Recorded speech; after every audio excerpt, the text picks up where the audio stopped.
हेजालो फ्योफुल नमस्कार शुभ सन्ध्या नेपालदेखि नेपाल बाहिरबाट हामीसँग जोडिनुभएका सबैलाई आफ्नो देशको समय अनुसारको सम्बोधन तमु हिउले छोजदी गुरुङ राष्ट्रिय परिषद र Tamu education and career advancement network टेकानेटले संयुक्त रूपमा आयोजना गरेको यो जुम तमु संवादको 17औं श्रृङ्खला र आफूलाई चिनौं र आफ्नो सपना साकार पारौंको यो अर्को दोस्रो श्रृङ्खलामा जोडिनुभएका सम्पूर्ण सहभागीहरूमा हामी हृदयदेखि नै स्वागत गर्दै आभार व्यक्त गर्दछौँ।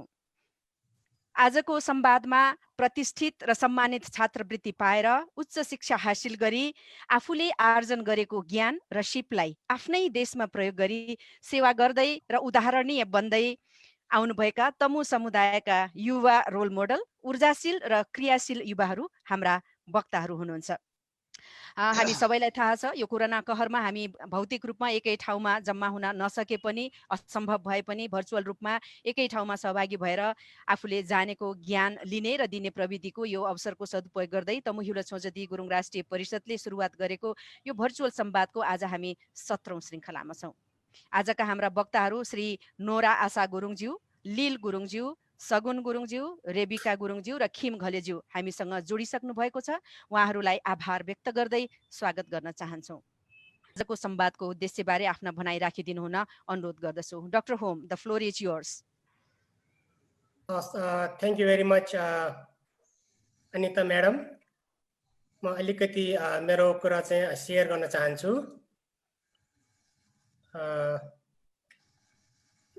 स्क्रिन सेयरमा जानु पर्यो।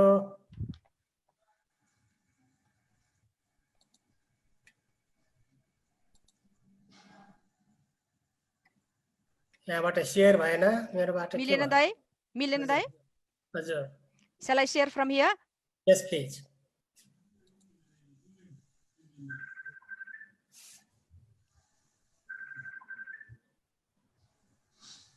ठिक छ दाइ? हजुर। सबैलाई नमस्कार अनि स्वागत तथा अभिवादन। आजको हाम्रो कार्यक्रम विशेष खालको छ। तमु युला र टेकानेटले 29 अगस्तमा जुन कार्यक्रम गरेको थियो त्यो कार्यक्रमको सिलसिलामा आज हामीले यहाँको सामुन्ने दोस्रो पटक फेरि हामी आइरहेको छौँ। र खास गरिकन आफूलाई चिनौं र आफ्नो सपना साकार पारौं जुन चाहिँ हाम्रो स्लोगन छ। हाम्रो जुन कार्यक्रम छ पहिलोको र आजको मेन उद्देश्य भनेको हाम्रो युवा पिँढीहरूलाई, हाम्रो विद्यार्थी भाइ बहिनीहरूलाई एउटा विद्यार्थी भाइ बहिनीलाई हामीले एजुकेसनको लागि केही राम्रो काम गर्न सक्यौं भने एउटा पुस्तालाई चाहिँ शिक्षा दिए बराबर हुन्छ। त्यसैले एकदमै महत्त्वपूर्ण छ। 29 अगस्तको हाम्रो जुन कार्यक्रममा चाहिँ यहाँले चाहिँ 2 पेजको समरी टेकानेटको चाहिँ फेसबुक पेजमा पाउन सक्नुहुनेछ। यदि कोही महानुभावलाई त्यो 2 पेजको समरी चाहनुहुन्छ भने यो च्याट बक्समा यहाँले इमेल ड्रप गर्न सक्नुहुनेछ। र यो कार्यक्रम एकदमै पपुलर भयो। हामी सबै लाइक गर्ने हाम्रो चाहिँ फेसबुक सबै साथीहरूलाई हामी धन्यवाद दिन चाहन्छौँ। 23,000 भन्दा बढी भ्यूहरू हामीले चाहिँ पायौँ यस पटकको कार्यक्रम, गत समयको कार्यक्रममा। र त्यसमा जस्तो 1 देखि 5 जना एउटा विद्यार्थी र आफ्नो प्यारेन्ट्स सँगै बसेको र 1 देखि 5 जना। र यहाँ म जस्तो हाम्रो यमुना घलेजीको यहाँ म कोट गर्न चाहन्छु। उहाँ आफू लगायत आफ्नो श्रीमान र छोरीसँगै बसेर हेरेको, एकदम इन्जोय गरेको भन्ने कुरा आयो। र साथसाथै हाम्रो दिव्यजीले पनि खास गरिकन हाम्रो 3 जना यङ विद्यार्थीहरू जसमा चाहिँ अबिन्ना, स्नेहा र दृश्य गुरुङ, उहाँहरूको जुन किसिमको प्रेजेन्टेसन थियो एकदम आर्टिकुलेट थियो, एकदम करेक्ट प्रिसाइज। विद्यार्थीहरूले त्यो पुरा फन्डिङ गर्नको लागि विभिन्न स्कलरसिपहरू चाहिँ एक ठाउँमा ल्याएर आफ्नो उद्देश्य पुरा गर्ने गर्छ। र क्राइटेरिया भन्दाखेरि मेरिट बेस सबभन्दा राम्रोले पाउने भयो। अर्को अति आवश्यक, साथसाथै कुनै युनिभर्सिटीमा विद्यार्थीलाई नै टार्गेट गरेको हुन्छ अनि कुनैमा चाहिँ आफ्नो चाहिँ जुन किसिमको चाहिँ काम गरिरहेको छ त्यो कामसँग सम्बन्धित र विभिन्न युनिभर्सिटीले आफ्नै खालको राखेको हुन्छ जुन तपाईँले वेबसाइटमा पाउन सक्नुहुन्छ।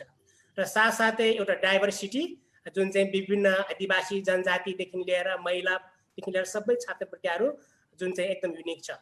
यहाँ उदाहरणको लागि 14वटा स्कलरसिपहरू जस्तो युनाइटेड वर्ल्ड कलेज को स्कलरसिप अहिले नोरा जीले एकछिनपछि भन्नुहुनेछ। त्यस्तै किसिमले हाम्रो छिमेकीहरू भारत चीनमा जस्तो CSC स्कलरसिप अथवा belt and road initiative BRI scholarship एकदम पपुलर छ र प्राइभेटमा जस्तो कोका कोला फाउन्डेसनले ठुलो स्कलरसिप दिन्छ। त्यस्तै किसिमले अस्ट्रेलियन सरकार, न्युजिल्यान्ड गभर्मेन्ट, अमेरिका सरकारको फुल ब्राइट और हम्फ्री फेलो जुन पछि खिम गुरुङले आफ्नो अनुभव सेयर गर्नुहुन्छ।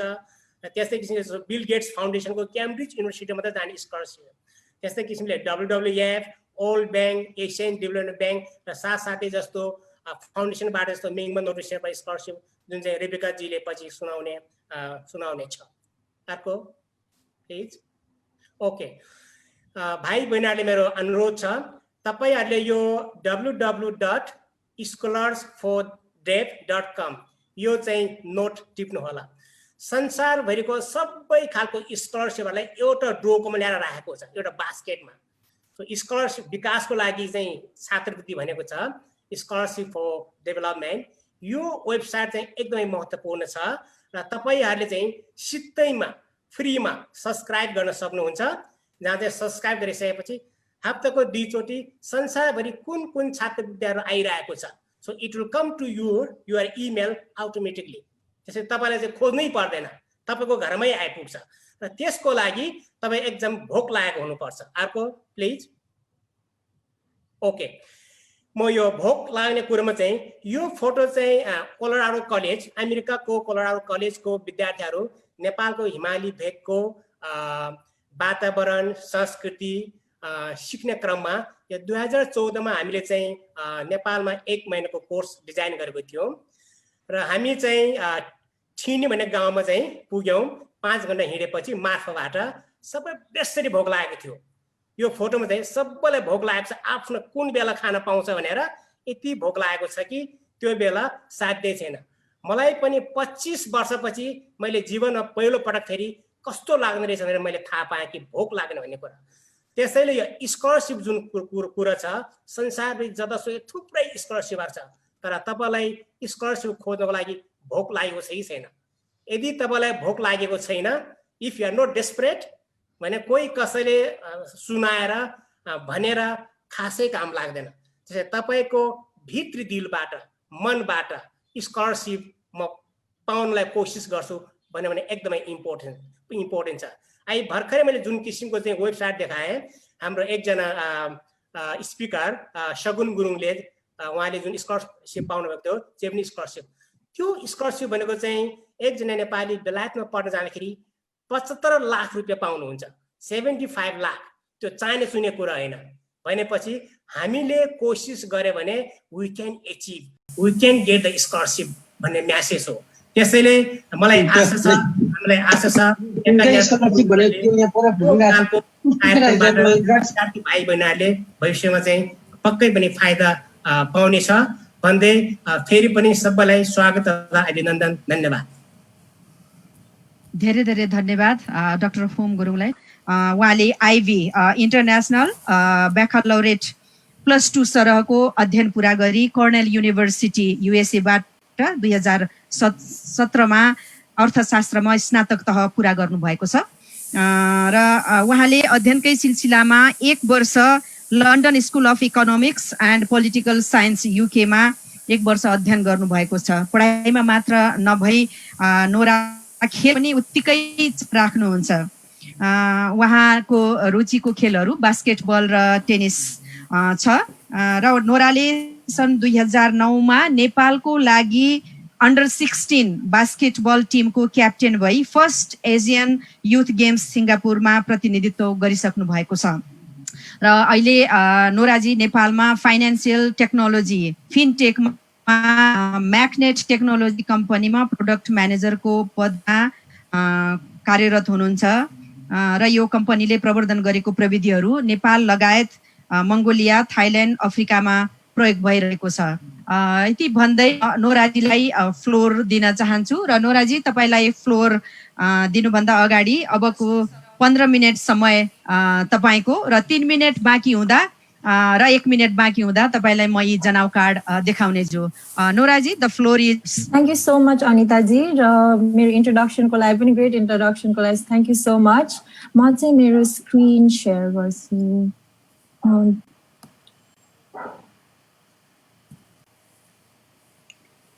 देखिरहेको छ screen? हजुर। Perfect. ल सो नमस्ते सबैजनालाई, मेरो नाम चाहिँ नोरा आशा गुरुङ र मैले चाहिँ युनाइटेड वर्ल्ड कलेज कोस्टा रिकामा 2011 देखि 2013 सम्म पढेकी थिएँ र त्यहाँ पढ्नको लागि चाहिँ मैले स्कलरशिप पनि पाएको थिएँ।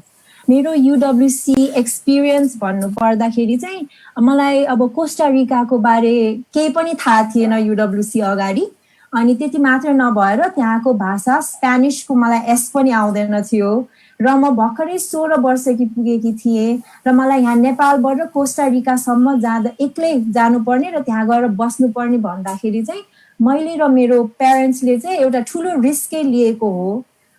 यस्तो सोच्दाखेरि चाहिँ तर त्यो रिस्कको चाहिँ हामीले अपर्च्युनिटी बुझेर चाहिँ हामीले रिस्क लिएका थियौँ र त्यो अपर्च्युनिटीको रिवार्ड्सहरू चाहिँ निकै ठुलो भएको छ अहिले हेर्दाखेरि चाहिँ। सो 16 वर्षको एजमा नै मलाई it pushed me out of my comfort zone भनौँ, अनि त्योदेखि चाहिँ अहिलेसम्म it has really opened निकै धेरै डोर्सहरू फर मी, करियरमा होस्, कलेजमा होस् र मेरो पर्सनल लाइफमा पनि। तर त्यति भन्दैमा मलाई थाहा छ कि धेरै मान्छेलाई चाहिँ यो UWC र UWC स्कलरशिपको बारे चाहिँ थाहा छैन भनेर, र स्पेसली गुरुङ कम्युनिटीमा चाहिँ धेरै मान्छेलाई थाहा छैन। मेरो भाइ र म बाहेक अर्को एकजना गुरुङ मात्र अलमनाई छ होला UWC को नेपालबाट गएकोमा, र त्यो भएर चाहिँ I am really honoured to be given this opportunity and this platform to share about UWC today. अनि thank you so much Tamu Ghiula and Tekanet for organising.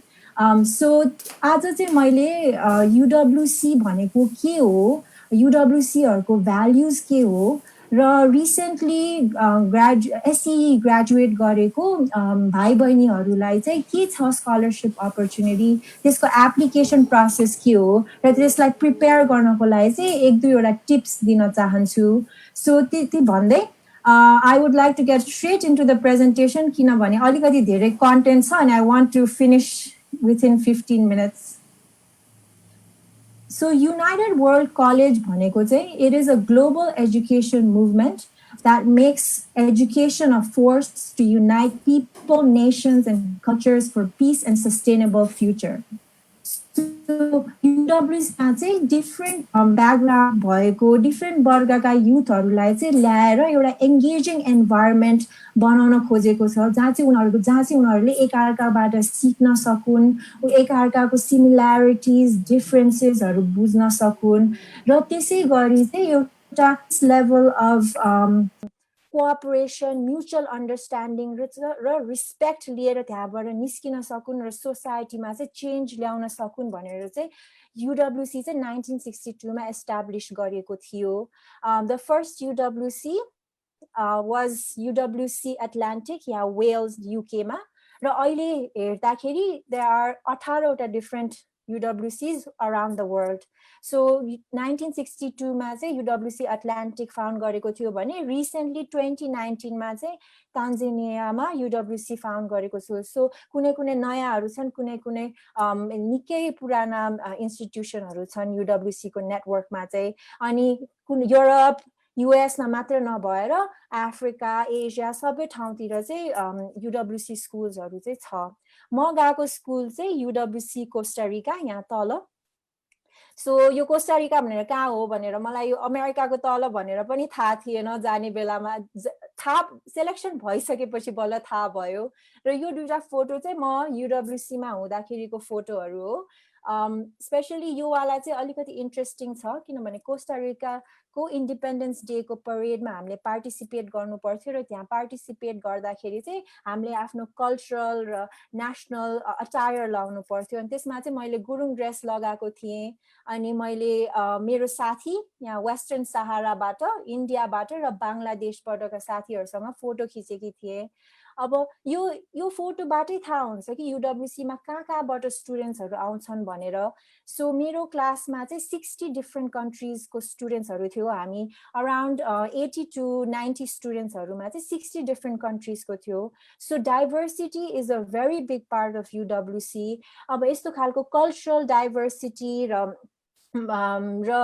Racial diversity मात्र नभएर चाहिँ सोसियो इकोनोमिक डाइभर्सिटीमा पनि उनीहरूले निकै फोकस गर्छन् so one of the biggest beliefs of UWC चाहिँ के हो भने एउटा स्टुडेन्टको फाइनेन्शियल स्ट्याटस र सोसियो इकोनोमिक ब्याकग्राउन्डले गरेर चाहिँ उसले एउटा क्वालिटी एजुकेसन पाउनबाट चाहिँ केही पनि रोक हुनु भएन भनेर चाहिँ उनीहरूको बिलिफ छ त्यो भएर चाहिँ 70% अफ स्टुडेन्ट्स जो चाहिँ UWC कलेजेसहरूमा पढ्छन् उनीहरू चाहिँ कि त फुल्ली ओर पार्शियली फन्डेड हुन्छ सो स्कलरसिप्सहरू कि त 100% पाएको हुन्छ कि त सम पर्सेन्टेज चाहिँ पाएको हुन्छ based on financial need so म यो स्कलरसिपको बारे चाहिँ अलि पछि अलि डेप्थमा जान्छु तर UWC कै अब मैले अलिकति त भनिहालेँ त्यसको स्टुडेन्टहरूको कम्पोजिसन त्यसको लोकेसन UWC को मिसन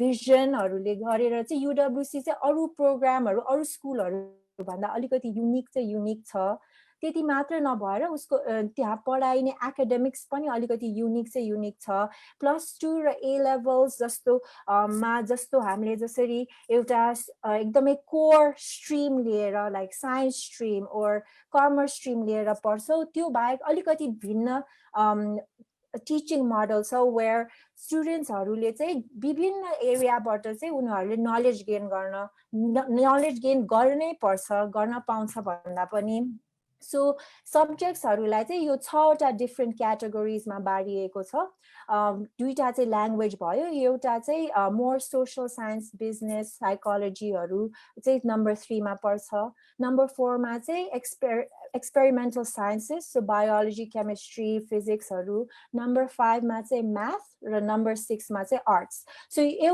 एउटा स्टुडेन्टले 6वटा सब्जेक्ट लिनुपर्छ र हरेक एउटा ग्रुपबाट चाहिँ एउटा सब्जेक्ट चाहिँ लिनै पर्ने हुन्छ त्यति मात्र नभएर UWC को यो IB प्रोग्राममा चाहिँ अलिकति होलिस्टिक लर्निङ पनि हुन्छ जहाँ चाहिँ स्टुडेन्ट्सहरूले एक्सटेन्डेड एसे लेख्नुपर्छ जुन चाहिँ एउटा मिनी थिसिस जस्तो हुन्छ सो कलेजको लागि अलिक राम्रो प्रिपरेसन पनि हो त्यो चाहिँ अर्को चाहिँ थ्योरी अफ नलेज भन्ने कोर्स जहाँ चाहिँ स्टुडेन्ट्सहरूलाई आफूलाई थाहा भएको कुराहरूलाई चाहिँ क्रिटिकली एनालाइज गर्न एन्करेज गरिन्छ र नम्बर 3 चाहिँ creativity action and service so classroom बाहिर चाहिँ ह्यान्ड्स अन एक्सपिरियन्सको लर्निङको लागि चाहिँ अपर्च्युनिटी यो प्रोग्राम डिभाइस गरेको हो सो हरेक सब्जेक्टको लागि चाहिँ 7 पोइन्ट म्याक्सिमम पाइन्छ सो AB हामीले ABBCD भने जसरी ग्रेड गरे जस्तो 7 मा चाहिँ ग्रेडिङ हुन्छ सो 7 बिङ A हैन अनि TOK र EE मा चाहिँ सो TOK भने थ्योरी अफ नलेज र एक्सटेन्डेड एसे मा चाहिँ 3टा एक्स्ट्रा पोइन्ट पाउन सक्छ स्टुडेन्ट्सले टोटलमा चाहिँ 45 पोइन्ट्समा ग्रेडिङ हुन्छ त्यो 45 पोइन्ट्समा चाहिँ 24 चाहिँ स्टुडेन्ट्सहरूले ल्यायो भने पास हुन्छ त्यसमा चाहिँ अलिकति क्राइटेरियाहरू चाहिँ छ जस्तै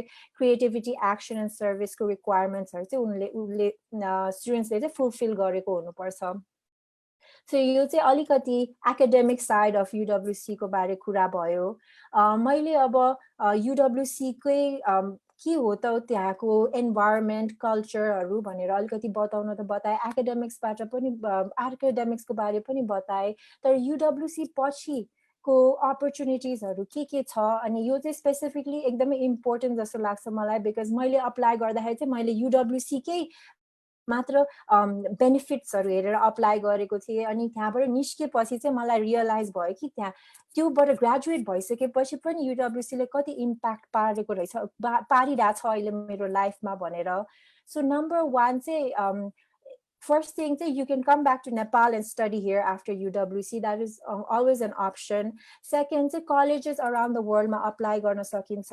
मलाई जतिसम्म लाग्छ because UWC students हरुको चाहिँ अलिकति different experience हरु हुन्छ, उनीहरुको story अलिकति different हुन्छ, त्यो भएर चाहिँ colleges हरुले उनीहरुलाई admissions दिन पनि चाहन्छन्. त्यो भएर admissions दिनको मात्र नभएर scholarship दिन पनि चाहन्छन्. यो चाहिँ especially prevalent US colleges मा चाहिँ यो चाहिँ एकदमै popular छ because US को एउटा 100 colleges को list छ लिस्ट छ. त्यो कलेजेसमा UWC ग्रेजुएटले अप्लाई गर्यो भने र एडमिशन्स पायो भने चाहिँ एउटा फाउन्डेसन छ कल डेभिस फाउन्डेसन. डेभिस फाउन्डेसनले चाहिँ स्कलरशिप प्रोभाइड गर्छ. सो UWC मा मात्र नभएर त्यो स्कलरशिप UWC ग्रेजुएट गरेर त्यो US कलेजेसहरुमा गयो भने पनि त्यहाँ पनि एडिशनल स्कलरशिप पाउन सकिन्छ. मैले पनि यही डेभिस फाउन्डेसनको स्कलरशिपको थ्रु UWC सकेपछि कर्नेल युनिभर्सिटीमा स्कलरशिप पाएर मैले अटेन्ड गरेको थिएँ. So it is a great opportunity that is often overlooked because हामीले चाहिँ एकदमै UWC मा मात्र फोकस गर्छौं, तर पछि पनि निकै सपोर्ट चाहिँ पाइन्छ. US colleges मा अप्लाई गर्दाखेरि चाहिँ अदर बेनिफिट जुन चाहिँ UWC ग्रेजुएट्स हरुले पाउन सक्छ त्यसमा चाहिँ उनीहरुले आफ्नो जुन चाहिँ IB प्रोग्राममा पढेको कोर्सेसहरुको चाहिँ क्रेडिट पनि पाउन सक्छ US कलेजेस हरुमा. सो त्यो गर्दाखेरि चाहिँ अराउन्ड 1 सेमेस्टर चाहिँ उनीहरुको बच्न सक्छ. सो मैले जुन कोर्सेस लिएको थिएँ, so chemistry, biology, economics credit चाहिँ मैले मेरो कर्नेल युनिभर्सिटीमा ट्रान्सफर गर्न पाएँ अनि त्यो गरेर चाहिँ मलाई 1 सेमेस्टर चाहिँ कम भयो मेरो ग्रेजुएसनको. सो मैले टेक्निकली 4 इयर्समा ग्रेजुएट गर्थे भने मैले 3.5 मा गर्न पाउँथे. त्यो गरिन भन्ने छुट्टै कुरा हो, तर गर्न चाहिँ पाउँथे. सो त्यो मात्र नभएर आफ्टर UWC चाहिँ UWC alumni network को पार्ट हुन पाउँछ जुन चाहिँ there is around 60,000 alumni around the world in the UWC alumni network. अनि उनीहरुले चाहिँ different countries मा छ, so they are very active. अनि उनीहरुले चाहिँ personal र professionally चाहिँ निकै advice र support दिन्छन्. सो त्यो चाहिँ UWC को बारे अलिकति भयो. स्कलरशिप अपर्च्युनिटी चाहिँ के छ भन्दाखेरि चाहिँ फुल र पार्शियल स्कलरशिप छ जुन चाहिँ मैले अघि पनि भने. So that can range from for a year like $40,000 to अब पार्शियल त जति पनि हुन सकिहाल्छ, तर 2 year प्रोग्राम हो. सो $80,000 सम्मको फुल स्कलरशिप पाउन सकिन्छ डिपेन्डिङ अन कति चाहिँ ट्युसन छ त्यो कलेजको भनेर. यो एप्लिकेसन प्रोसेस चाहिँ अलिकति डिफरेन्ट छ बिकज यु डाइरेक्टली कलेजेसलाई अप्लाई गर्नु भन्दा पनि हरेक कन्ट्रीमा चाहिँ एउटा नेशनल कमिटी हुन्छ. सो त्यो नेशनल कमिटीमा चाहिँ अप्लाई गर्नुपर्ने हुन्छ. सो नेपालमा नेपाली नेशनल कमिटीमा चाहिँ स्टुडेन्ट्सहरूले अप्लाई गर्छन् अनि कलेजेसहरूले चाहिँ सिट तोकेको हुन्छ हरेक नेशनल कमिटीको लागि. सो नेशनल कमिटीले चाहिँ त्यो क्यान्डिडेटको इभ्यालुएसन गरेर उसको फाइनान्शियल निडको अनुसार चाहिँ कलेजेसलाई नोमिनेट गरिदिन्छ अनि त्यसै अनुसार चाहिँ कलेजेसहरू असाइन हुन्छ. सो एप्लिकेसन प्रोसेसको एलिजिबिलिटी चाहिँ यहाँ अलिकति मैले लेखिदिएको चाहिँ छु, तर त्यति मात्र नभएर प्रोसेस चाहिँ के हो त भन्दाखेरि चाहिँ हाम्रो यहाँ UWC को वेबसाइट नेपालको वेबसाइटमा गएर एप्लिकेसन भर्न सकिन्छ. अनलाइन भर्दा पनि हुन्छ, डाउनलोड गरेर चाहिँ इमेल गरिदिँदा पनि हुन्छ. यसपालिको एप्लिकेसन डेडलाइन चाहिँ October 15, 2020 हो र यो होल प्रोसेस चाहिँ इट टेक्स 1 year. सो अहिले अप्लाई गरेर डिफ्रेन्ट स्टेजेस हुन्छ. अहिले अप्लाई गर्यो भने अगस्त 2021 मा बल्ल UWC जान पाइन्छ. त्यति. सो अब त्यो एप्लिकेसनको कुराहरू त धेरैजनालाई अब अनलाइन पनि हेर्न सकिहाल्नुहुन्छ हैन, तर कोर्स सेलेक्सन क्राइटेरिया हाम्रो के हो, के चाहिँ हामीले खोजिरहेको हुन्छ, सेलेक्सन कमिटीले के चाहिँ खोजिरहेको हुन्छ भन्दाखेरि नम्बर 1 चाहिँ intellectual curiosity and motivation. So त्यो भन्नाले चाहिँ कतिको जागरुक छ candidate to learn about their community, to learn about the world and analyse issues. Number 2 चाहिँ एक्टिभ कमिटमेन्ट, सो आफ्नो बिहेभियर भ्यालुजहरूलाई कतिको चाहिँ उनीहरूले रिफ्लेक्ट गर्छ, इभ्यालुएट गर्छ। नम्बर 3 चाहिँ सोसल कम्पिटेन्स, सो कतिको अरू मान्छेहरूसँग घुलमिल्न सक्छन्। नम्बर 3 चाहिँ resilience, personal responsibility and integrity, so आफ्नो हेरचाह गर्न सक्छ कि सक्दैन, र मोटिभेसन फर UWC भन्नाले चाहिँ अब कतिको UWC को भ्यालुज बुझेका छन् र त्यसलाई कतिको प्यासनेट छ त्यो भ्यालुजहरुको लागि भनेर। यसमा एउटा इम्पोर्टेन्ट नोट चाहिँ के राख्न चाहन्छु भने, बिकज डिफ्रेन्ट पिपल चाहिँ डिफ्रेन्ट ब्याकग्राउन्डबाट आएको हुन्छ, डिफ्रेन्ट क्यान्डिडेट्स, सबैजनाको एउटै अपर्च्युनिटिज प्रिभिलेज हुन सकेको, प्रिभिलेजेस पाएको नहुन सक्छ, तर युडब्ल्युसीमा डाइभर्सिटीको चाहिँ एकदमै इम्पोर्टेन्स दिइन्छ। सो त्यो भएर को चाहिँ सबसे बेस्ट क्यान्डिडेट हो भनेर इभ्यालुएट छ भनेर इभ्यालुएट गर्नुभन्दा पनि कसले चाहिँ आफ्नो पाएको अपर्च्युनिटिजको चाहिँ बेस्ट युटिलाइज गर्न सकेको छ भनेर चाहिँ सेलेक्सन कमिटीले इभ्यालुएट गर्छ डिफ्रेन्ट एप्लिकेन्ट्सहरूलाई। हजुर नोराजी, अब 1 मिनेट बाँकी छ है। Thank you. हस्, सकिन लाग्यो। सो म यो प्रिपरेसनको लागि चाहिँ यहाँ अलिकति मैले टिप्सहरू चाहिँ लेखेको थिएँ। 1 मिनेट मात्र बाँकी छ, तर मैले एउटा सेमिनार जस्तो वेडनेसडे 6:30 को लागि चाहिँ मैले सेट गर्न लागेको छु। त्यहाँ चाहिँ मैले अलिकति युडब्ल्युसीमा जो इन्ट्रेस्टेड छ उहाँहरूको क्वेसन्स छ भने त्यसमा आन्सर गर्न र प्रिपरेसनको लागि कुनै एडभाइस दिनको लागि चाहिँ म वेडनेसडे 6:30 PM मा चाहिँ एउटा सेसन राख्दै गएको छु। सो त्यसको लागि चाहिँ मेरो इमेल चाहिँ noragurung22@gmail.com हो। सो त्यसमा इमेल गर्नुभयो भने म जुम लिङ्क पठाइदिन्छु, and we can connect again, and then we can talk about प्रिपरेसनको लागि के गर्दा राम्रो हुन्छ, एप्लिकेसन कसरी फर्मुलेट गर्दा राम्रो हुन्छ होला भनेर। So thank you so much. यहाँ UWC को मैले कन्ट्याक्ट इन्फर्मेसन पनि राखिदिएको छु, so you can directly go to their website and learn more about them as well. If not मलाई कन्ट्याक्ट गरेर चाहिँ I would love to share more about my experience. So thank you so much. अनिताजी, over to you. Thank you, धेरै धेरै धन्यवाद नोराजीलाई। यो विश्वव्यापी रूपमा सञ्जाल रहेको युनाइटेड वर्ल्ड कलेज UWC स्कलरसिपको बारेमा र त्यहाँ पढाइ हुने विषयगत जानकारी विस्तृत रूपमा हामीलाई एकदमै जानकारी दिनुभएकोमा धेरै धेरै धन्यवाद। अब हामी आजका अर्का वक्ता समक्ष जान्छौँ। आजका हाम्रा अर्का वक्ता हुनुहुन्छ अस्ट्रेलिया अवार्ड्स स्कलर श्री लील गुरुङज्यू। अस्ट्रेलिया अवार्ड्स मा चाहिँ आजको प्रस्तुतिमा उहाँले छात्रवृत्तिको अवसर र छात्रवृत्तिको तयारी र छात्रवृत्तिका फाइदाहरूका बारेमा उहाँको प्रस्तुति केन्द्रित रहनेछ। लीलजीलाई फ्लोर दिनुभन्दा अगाडि उहाँको पनि म छोटो परिचय स्लाइड्स सेयर गरेर दिन चाहन्छु।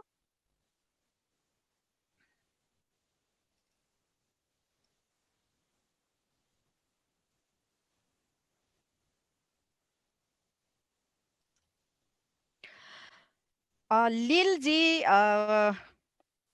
सन् 2019 मा अस्ट्रेलिया अवार्ड्स को छात्रवृत्ति प्राप्त स्कलर हुनुहुन्छ र उहाँ अहिले अस्ट्रेलियाको डिकिन युनिभर्सिटीमा स्नातकोत्तर तहमा अध्ययन र अनुसन्धानरत हुनुहुन्छ। उहाँको अध्ययन अनुसन्धान पारिस्थितिकीय सेवा र जीविकोपार्जनमा जलवायु परिवर्तनको प्रभावमा केन्द्रित छ। उहाँले TU-बाट वनस्पति शास्त्रमा स्नातकोत्तर पुरा गरिसक्नु भएको छ भने उहाँले नेपालका विभिन्न गैर सरकारी संस्थाहरू र विश्व वन्यजन्तु कोष WWF नेपालमा पनि काम गरिसक्नु भएको छ। र लीलज्यू TU तमु परिवारको संस्थापक अध्यक्ष पनि हुनुहुन्छ। लीलजीलाई अबको 10 मिनट समय तपाईको र 2 मिनट समय बाँकी हुँदा तपाईलाई म यो जनाउ कार्ड देखाउँछु। Lilji, over to you. हजुर, धन्यवाद दिदी। यो चाहिँ मेरो छोटो मिठो परिचयको लागि। ओके, यो देख्नुहुन्छ? हजुर, देख्नुभएको छ है?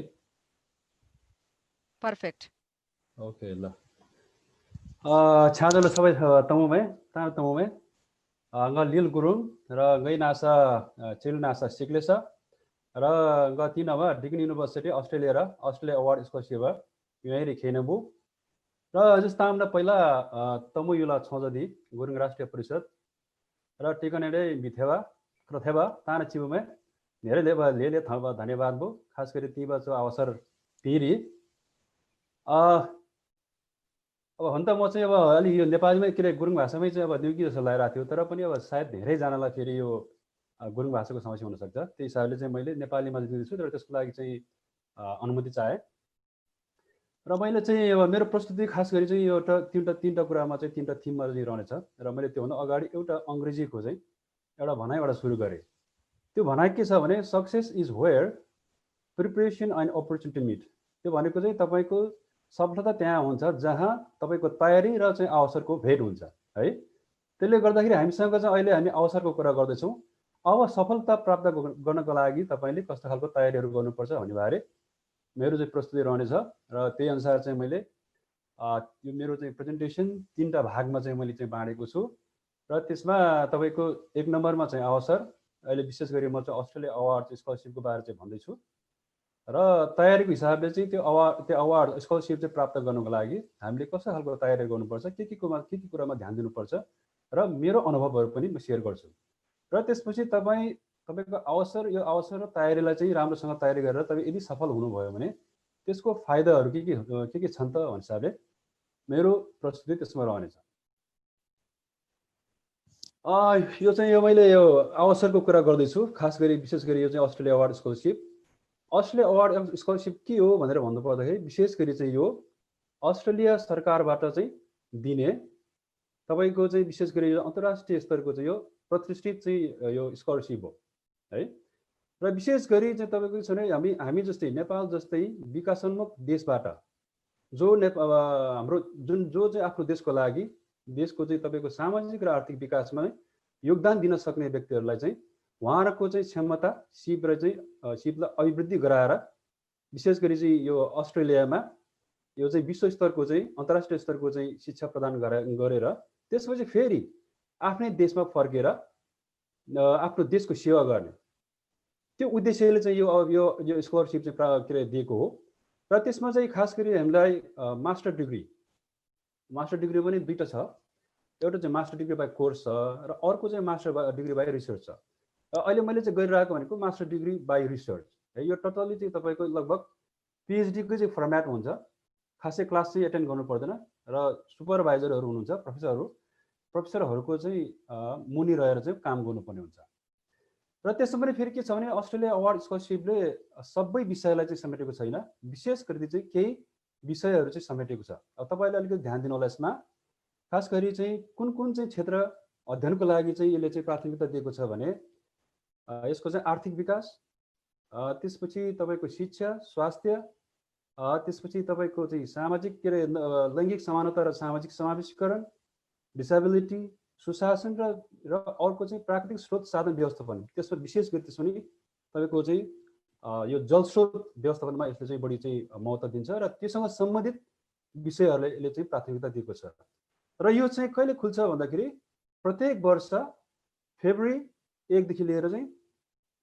30 अप्रिलसम्म चाहिँ यो खुल्छ है त्यही भएको हुनाले चाहिँ यो अहिले आजको यो कार्यक्रम एकदमै चाहिँ राइट टाइममा छ हामी एकदमै यो अहिले यो उचित समयमा भएको छ किनभने एटलिस्ट तपाईँले 6 महिनाभन्दा अगाडि चाहिँ यो चाहिँ तयारी गर्दा अझ तपाईँले चाहिँ त्यसलाई चाहिँ यो सफलता प्राप्त गर्न सक्नुहुन्छ किनभने तपाईँले यदि हामीले समयमै भनाइ छ नि एउटा समयमै चाहिँ हामीले पुरा के अरे सुरु गर्यो भने पुग्न सकिन्छ तर ढिलो गर्यो भने भन्न सकिँदैन भने जस्तै यदि तपाईँले अलिक चाँडै नै चाहिँ सुरु गर्नुभयो भने तपाईँ पक्का पनि यो चाहिँ अवसर प्राप्त गर्नलाई चाहिँ यसमा चाहिँ केही सम्भावना रहन्छ र सबभन्दा पहिला चाहिँ तपाईँले चाहिँ एप्लाई कुनै चाहिँ यो स्कलरसिप चाहिँ एप्लाई गर्नको लागि चाहिँ तपाईँले यसको चाहिँ न्यूनतम योग्यताहरू के छन् भनेर चाहिँ तपाईँले हेर्नुपर्ने हुन्छ त्यसको लागि सर्वप्रथम चाहिने भनेको तपाईँको अङ्ग्रेजी भाषा हो इङ्ग्लिस ल्याङ्ग्वेज प्रोफिसियन्सी तपाईँले हेर्नुपर्ने हुन्छ र त्यसमा विशेष गरी आइएल्स टोफेल र पिटी र आइएल्समा तपाईँले 6.5 देखि माथि ल्याउनु पर्छ र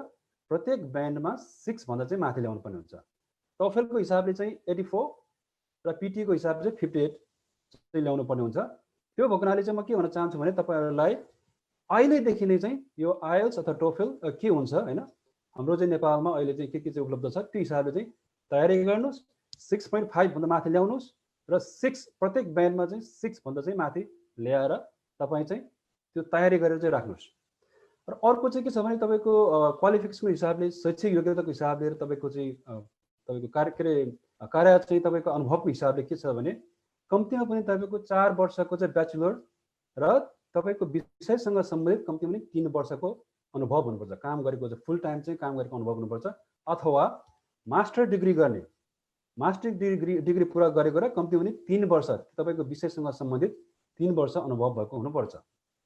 र तयारीको हिसाबले चाहिँ हाम्रो कस्तो खालको चाहिँ डकुमेन्टहरू चाहिन्छ भनेर भन्नुपर्छ र कहिले चाहिँ तयारी गर्ने भन्ने कुरा म चाहिँ यहाँ चाहिँ राख्न चाहन्छु। अघि मैले भनिहालेँ तपाईँले इङ्ग्लिसको विषय जुन छ आइएल्स अथवा टफेल जे पनि हुनसक्छ त्यो अहिलेदेखि तयारी गर्नुहोस्, किनभने फेब्रुअरीमा चाहिँ अहिले यो खुल्छ भने अहिले चाहिँ सेप्टेम्बर भइसक्यो, कम्ती पनि 5-6 महिना अब बाँकी छ। त्यसले गर्दाखेरि अहिलेदेखि चाहिँ जो चाहिँ यसमा चाहिँ तपाईँले एप्लाई गर्न चाहनुहुन्छ अहिलेदेखि तयार गर्नु होला।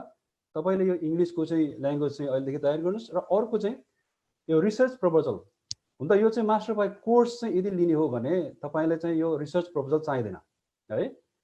र अर्को चाहिँ सिभी, तपाईँको चाहिँ बायोडाटा चाहिँ तपाईँले बनाउनु पर्ने हुन्छ, तयारी गर्नुहोस्, अहिलेदेखि तयार गर्दा राम्रो हुन्छ। र अर्को चाहिँ रिसर्च मास्टर बाई रिसर्चको लागि चाहिँ अर्को के छ भने तपाईँले तपाईँको सम्भावित चाहिँ यो सुपरभाइजरहरूसँग चाहिँ कुरा गर्नुपर्छ, अस्ट्रेलियामा प्रोफेसरहरूसँग कुरा गर्नुपर्ने हुन्छ। र त्यसमा पनि अहिले के छ भने अहिले गुगल बाबा हुनुहुन्छ है, प्रत्येक कुरा चाहिँ तपाईँले चाहिँ गुगलमा चाहिँ गयो भने त्यो तपाईँले देख्न सक्नुहुन्छ। तपाईँले फाइन्ड अ रिसर्च सुपरभाइजर भनेर चाहिँ इन अस्ट्रेलिया भनेर चाहिँ तपाईँले टाइप गरेर सर्च गर्नुभयो भने विभिन्न युनिभर्सिटीको चाहिँ सम्भावित तपाईँसँग सम्भावित प्रोफेसरहरूको चाहिँ तपाईँले प्रोफाइल चाहिँ हेर्न सक्नुहुन्छ है।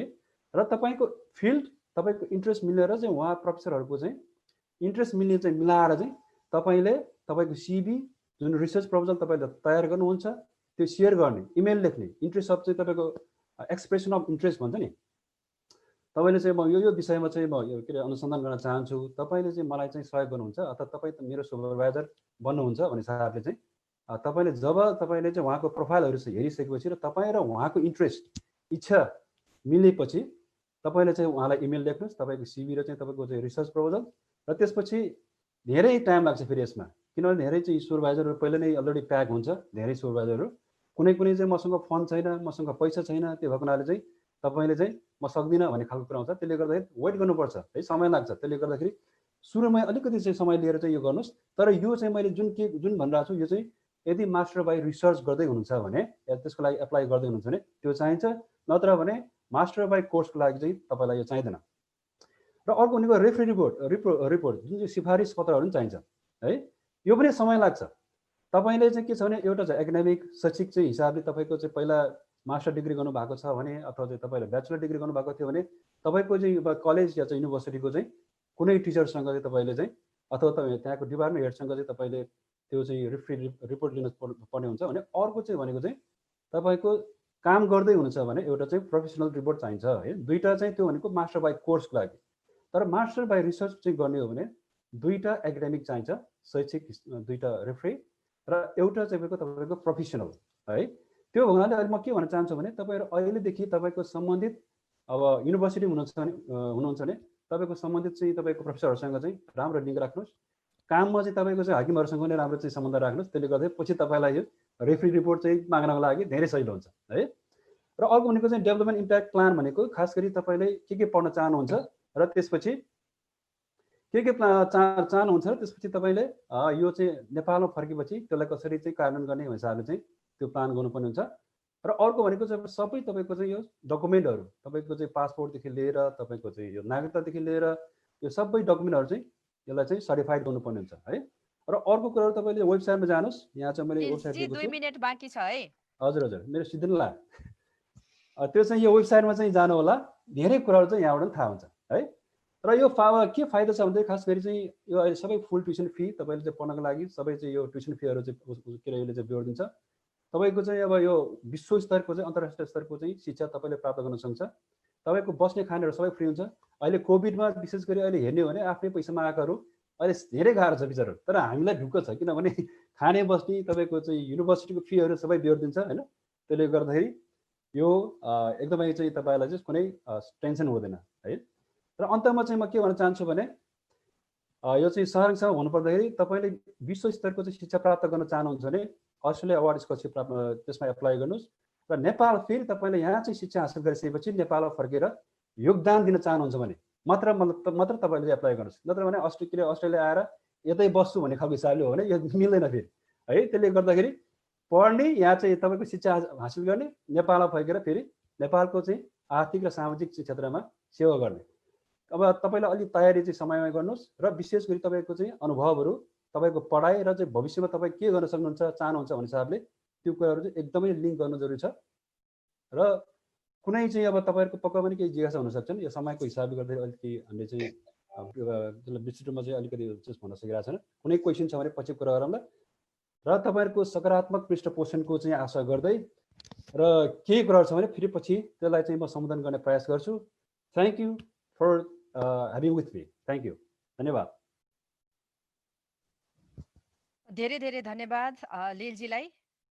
लेले ओर्छे ग्यासाजे लिलियाली बेलले छ्यानले तमुकेरी तातेस लवै लागिरे र यो उचित समयमा अस्ट्रेलिया अवार्ड्स छात्रवृत्तिको लागि चाहिने आवश्यक तयारीको बारेमा स्पष्टसँग जानकारी दिनुभएकोमा धेरै धेरै धन्यवाद लिलजी। तपाईँलाई म आफ्नो यो प्रेजेन्टेसन स्टप गरिदिनु हुन पनि अनुरोध गर्छु। Okay, thank you. र अब यसै गरी आजका हाम्रा अर्का वक्ता हुनुहुन्छ जनस्वास्थ्य कर्मी सगुन गुरुङज्यू। मलाई आशा छ सगुनजी हामीसँग जोडिसक्नु भएको छ, बिचमा उहाँ छुट्नु भएको थियो र आज उहाँको पनि उहाँले प्राप्त गर्नुभएको छात्रवृत्तिको बारेमा उहाँको प्रस्तुति केन्द्रित रहनेछ। र सगुनजीलाई फ्लोर दिनुभन्दा अगाडि उहाँको परिचय पनि म यहाँहरू समक्ष सेयर गर्न चाहन्छु।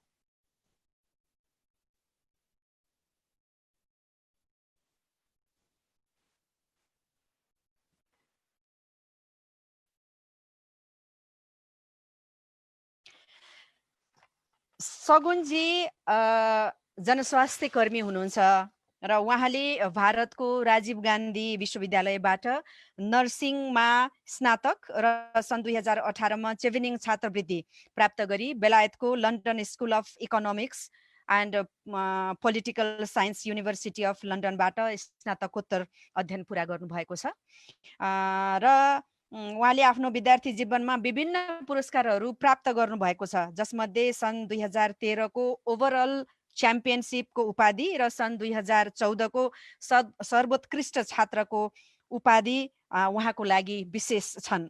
आफूले हासिल गरेको शैक्षिक र सैद्धान्तिक ज्ञान उहाँले जनस्वास्थ्य क्षेत्रमा विशेष गरी सुरक्षित मातृत्वमा चाहिँ उहाँले प्रयोग गरिरहनु भएको छ। उहाँ हाल करुणा फाउन्डेसन नेपालमा प्रदेश 1 को सामाजिक विकास मन्त्रालयको अगुवाईमा सञ्चालन भइरहेको अपाङ्गता रोकथाम तथा पुनर्स्थापना कार्यक्रममा अपाङ्गता रोकथामका लागि कार्यरत हुनुहुन्छ। यसका साथै उहाँ युरोपियन इन्भेस्टमेन्ट ब्याङ्क लक्जेमबर्गमा पनि आबद्ध हुनुहुन्छ। सँगसँगै उहाँ मनोरञ्जनात्मक र रमाइलो व्यक्ति हुनुहुन्छ र उहाँ हामी सबैसँग जोडिन अत्यन्त उत्साहित हुनुहुन्छ। सगुनजी, तपाईँलाई पनि समय 10 मिनटको छ र तपाईँलाई 10 मिनट यो समयमा 8 मिनट जाँदा 2 मिनट बाँकी हुँदा तपाईँलाई म यो जनाउ कार्ड देखाउँछु। अबको समय तपाईँको। सगुनजी, द फ्लोर इज योर्स। हजुर, धन्यवाद अनिताजी। मलाई सुनिराख्नु भएको छ? हजुर। ओके, मैले स्क्रिन सेयर गर्न चाहे प्रस्तुतितर्फ जानुभन्दा अगाडि।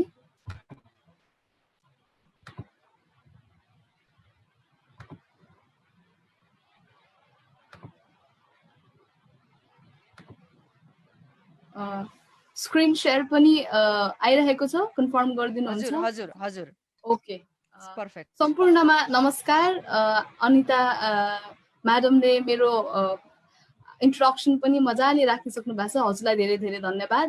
मेरो नाम सगुन गुरुङ, मेरो घर चाहिँ लमजुङ जिल्ला।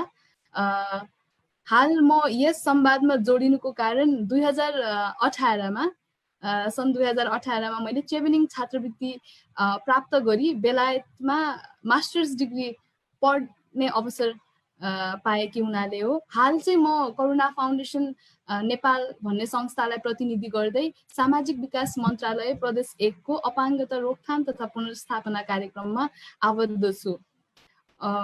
भर्खरै मैले भने जस्तै 2018 मा चेभेनिङ छात्रवृत्तिको अनुभवलाई जोड्दै आज यहाँहरू समक्ष यस छात्रवृत्तिको प्रक्रिया के कस्तो रहनेछ, यस छात्रवृत्तिमा निवेदन दिँदै गर्दा कुन कुन पाटामा हामीले विशेष ध्यान दिँदाखेरि अझ सहज हुन्छ, अझ तपाईहरूको निवेदन छनौट हुने चाहिँ चान्सेस हुन्छ भन्ने बारे यहाँ प्रस्तुतिकरण विषयवस्तुमा म गइहाल्न चाहे।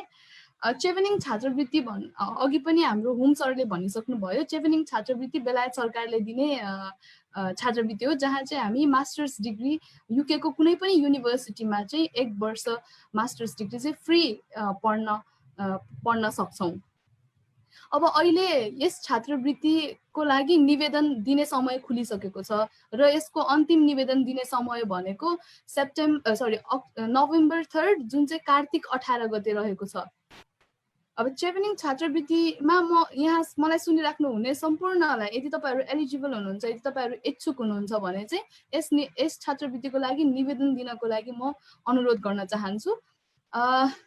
यसमा एलिजिबल हामी छौँ कि छैनौँ भनेर चाहिँ बुझ्नुपर्ने हुन्छ। यसको दुईवटा कुरा, अहिले यस वर्षको लागि दुईवटा कुरा हामीले ध्यान दिनुपर्ने हुन्छ। एउटा भनेको हामी मास्टर्स पढ्न युकेमा मास्टर्स पढ्नको लागि तपाईसँग ब्याचलर्स डिग्री चाहिँ हुनुपर्छ है। अर्को भनेको तपाईँ अहिले यस पटकको लागि चाहिँ हाम्रो आइएलटिएस हाम्रो जुन पहिला 2020 देखि चाहिँ आइएलटिएस इङ्ग्लिस ल्याङ्ग्वेज हाम्रो हुनुपर्छ भन्ने हुनु पर्दैन चेभेनिङको लागि, तर कलेजको लागि चाहिन्छ। यसै गरी अर्को भनेको तपाईसँग 2 वर्षको कार्य अनुभव हुनु जरुरी छ। यो 2 वर्षको कार्य अनुभव चाहिँ 2800 घण्टा भनेर यसलाई कार्य अनुभवलाई 2800 घण्टामा चाहिँ घण्टामा भन्नुपर्दाखेरि 28 आवर्स अफ वर्क एक्सपिरियन्स भनिन्छ। यदि तपाईँले यो दुईटा क्राइटेरिया मिट गर्नुहुन्छ भने एलिजिबल हुनुहुन्छ र यस छात्रवृत्तिको लागि निवेदन अगाडि बढाउनु होला। यदि यस पटक एलिजिबल हुनुहुन्न भने पनि यो प्रत्येक वर्ष चाहिँ खुल्छ। त्यसको लागि अझ बलियो निवेदन, अझ स्ट्रङ निवेदन पेश गर्नको लागि चाहिँ तयारी गर्न सकिन्छ। एलिजिबल भएको खण्डमा सबैभन्दा पहिला हामी सबैजनासँग मोबाइल फोन त हुन्छ नै, इन्टरनेटको कनेक्सनमा पनि हामी सबैजना छौँ। त्यसैले मोबाइल अथवा इन्टरनेटमा तपाईँले गुगलमा गएर सर्च गर्नु होला चेभेनिङ स्कलरसिप। चेभेनिङ स्कलरसिपलाई सर्च गरे पछाडि एउटा यस्तो खालको पोर्टलमा तपाईँहरू जानुहुन्छ। यस पोर्टलमा जुन यो रातो छ अप्लाई भनिएको, यहाँ जुन रातो छ यो अप्लाई, यसमा क्लिक गर्दै जाँदाखेरि तपाईहरू चाहिँ एउटा लगइन पोर्टल वाला यस्तो खालको पोर्टलमा पुग्नुहुन्छ। यो लगइन पोर्टल किन जरुरी छ भने जसरी हामी फेसबुकहरू हैन कुनै पनि इन्स्टाग्राम जस्ता अकाउन्टको लागि हामीले जसरी हाम्रो आइडी हुन्छ त्यसै गरी यहाँ तलपट्टि हेर्न सक्नुहुन्छ मेरो माउसको एरो मुभ भएको छ कि छैन। रजिस्टर हियर गरेर यसको लागि तपाईले एउटा लगइन आइडी बनाउनु पर्ने हुन्छ। रजिस्टर हियर क्लिक गरे पछाडि तपाईको विवरणहरू चाहिँ लेख्नको लागि एउटा पाना आउँछ यसैमा।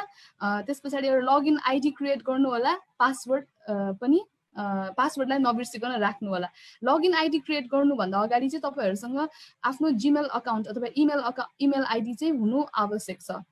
म चाहिँ के पनि भन्न चाहन्छु भने लगइन पोर्टल बनाउँदै गर्दाखेरि यो यहाँ तपाईहरुले देख्न सक्नुहुन्छ यो स्टार बटन, यहाँनिर तपाईहरुले बुकमार्क गरेर यो पेजलाई चाहिँ बुकमार्क गर्नुभयो भने नेक्स्ट टाइम तपाईले सजिलै यसलाई यो पेजमा तपाईहरु सजिलै जान सक्नुहुन्छ।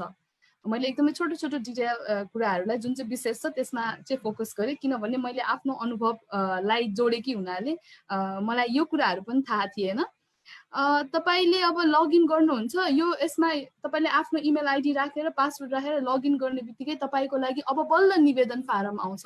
निवेदन फारममा पनि विभिन्न पाटाहरू हुन्छन्, जस्तै तपाईको व्यक्तिगत विवरण, पर्सनल डिटेल्स हैन, पर्सनल इन्फर्मेसन हुन्छ, तपाईको शैक्षिक विवरण, तपाईको कार्य अनुभव, अनि त्यसमा दिनुपर्ने निवेदन अथवा एसेज भन्छौँ, एसेज, अनि जुन रेफरेन्स लेटर अनि एजुकेसनल डकुमेन्ट्स जस्ता कुराहरूको विभिन्न पाटोहरू तपाईले त्यहाँनिर कम्प्लिट गर्नुपर्ने हुन्छ। अहिले कम्प्लिट गर्नुपर्ने हुन्छ भन्दै गर्दाखेरि जुन नोभेम्बर 3 कार्तिक आउँदै गरेको कार्तिक 18 सम्ममा सबै कम्प्लिट गरिसक्नु पर्दैन। तपाईले निवेदन पेश गर्ने बेलासम्म चाहिँ के कुरा चाहिँ कम्प्लिटली त्यहाँ फुल्ली भर्नुपर्छ भने तपाईको आफ्नो व्यक्तिगत विवरण, शैक्षिक विवरण, कार्य अनुभव र एसे, यी चारवटा कुराहरूलाई चाहिँ तपाईँले कम्प्लिटली क्लियरली चाहिँ त्यहाँनिर भर्नुपर्ने हुन्छ।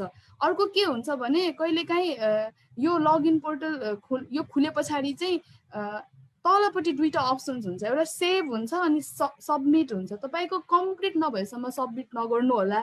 तपाईँले आज खोल्नुहुन्छ, आज केही कुराहरू एन्ट्री गर्नुहोस्, जस्तै तपाईँले आज पर्सनल डिटेल्स, तपाईँसँग आधी घन्टा छ पुरै भ्याउनुहुन्न, पर्सनल डिटेल्स हाल्नु, त्यसलाई सेभ गर्नु, लगआउट गर्न सक्नुहुन्छ। फेरि भोलि या पर्सि अरू कुनै दिन गएर तपाईँले अरू इन्फर्मेसनहरूलाई चाहिँ हाल्दै सेभ गर्न सक्नुहुन्छ।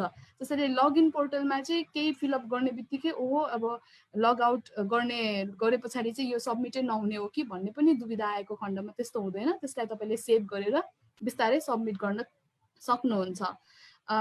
यही निवेदनकै कुरामा चाहिँ मैले के भन्न चाहेँ भने निवेदनमा आफ्नो डिटेल्सहरू राख्दै गर्दाखेरि 2-3वटा कुराहरूमा हामीले एकदमै ध्यान दिनुपर्ने हुन्छ। पहिलो कुरा भनेको त हाम्रो कार्य अनुभव। सगुनजी अब 2 मिनेट बाँकी। कार्य अनुभवलाई चाहिँ तपाईँले एकदमै क्लियरली एकदमै विशेष ध्यान दिएर राख्नु होला। साथसाथै तपाईँले छनौट गर्ने तपाईँको कोर्स हैन, त्यो कोर्सको कुराहरूलाई पनि राख्नु होला। अर्को भनेको डिक्लेरेसन हुन्छ। डिक्लेरेसनमा तलपट्टि यस अर नो भन्ने मात्र अप्सन हुन्छ। त्यो अप्सनमा तपाईँले एन्सर दिनुभन्दा अगाडि एकदमै मजाले ती बुदाहरूलाई मजाले पढेर समय लिएर मात्र डिक्लेरेसन पट्टि जानु होला। यसै गरी एसे चाहिँ एकदमै ठुलो भूमिका खेल्छ। एसे लेख्दाखेरि तपाईँले त्यो एप्लिकेसन पोर्टलमा नै त्यही पाटोमा नै गएर एसे कम्प्लिट गर्नु पर्दैन। यसलाई छुट्टै वर्ड डकुमेन्टमा पनि आफ्नो एसे तयार गर्न सक्नुहुन्छ, अथवा कागजमै पनि आफ्नो पेपर्समा पनि लेखेर लास्टमा सबमिट गर्नु भन्दा अगाडि चाहिँ तपाईँले त्यहाँ फिलअप गर्न सक्नुहुन्छ। एसेमा एकदमै धेरै ध्यान दिनु होला। एसेले कहाँनिर हिट गर्छ भने तपाईँहरूले सबमिट गर्ने निवेदन चाहिँ एलिजिबिलिटी क्रस भइसके पछाडि एउटा रिडिङ कमिटीले चाहिँ त्यसलाई पढेको हुन्छ। तपाईँहरूले पठाउनु भएको निवेदनहरूलाई एक गरेर हेर्नुहुन्छ। त्यहाँनिर तपाईँहरूको एसेहरू र अरू कुराहरूलाई पनि सँगसँगै राखेर चाहिँ ऱ्याङ्किङ र स्कोरिङ हुन्छ। त्यस पछाडि तपाईँहरूको ऱ्याङ्किङ र स्कोरिङ एम्बेसीलाई सम्बन्धित एम्बेसीमा पुगेको हुन्छ। अनि त्यसैको आधारमा चाहिँ तपाईँ अर्को फेजमा जाने कि नजाने भनेर चाहिँ यो रिडिङ कमिटी पार हुन एकदमै जरुरी छ। त्यहाँनिर तपाईँको एसे स्ट्रङ हुनु पनि एकदमै जरुरी छ। यसै गरी तपाईँहरू आफ्नो डकुमेन्ट्सहरूको बारेमा नआत्तिनु होला। अहिले सुरुमा तपाईँहरूले डकुमेन्ट्सहरू पेश गरिहाल्नु पर्दैन। जब तपाईँहरूलाई इन्टरभ्यूको लागि बोलाइन्छ त्यस बेला चाहिँ तपाईँहरूले डकुमेन्ट्सहरू अपलोड गर्ने समय, डकुमेन्ट्सहरू रेफरेन्सहरू अपलोड गर्ने टाइम हुन्छ। त्यस पश्चात इन्टरभ्यू भनेको चाहिँ एउटा यस्तो फेज हो जुन चाहिँ तपाईँले अलरेडी पठाउनु भएको एसे, तपाईँले अलरेडी पठाउनु भएको निवेदन जुन छ त्यो निवेदन वर्डमा तपाईँले लिखित रूपमा जानु भएको छ भने तपाईँ व्यक्तिगत फेस टु फेस चाहिँ त्यसलाई कसरी प्रेजेन्ट गर्नुहुन्छ भन्ने कुरा जोडिएको हुन्छ।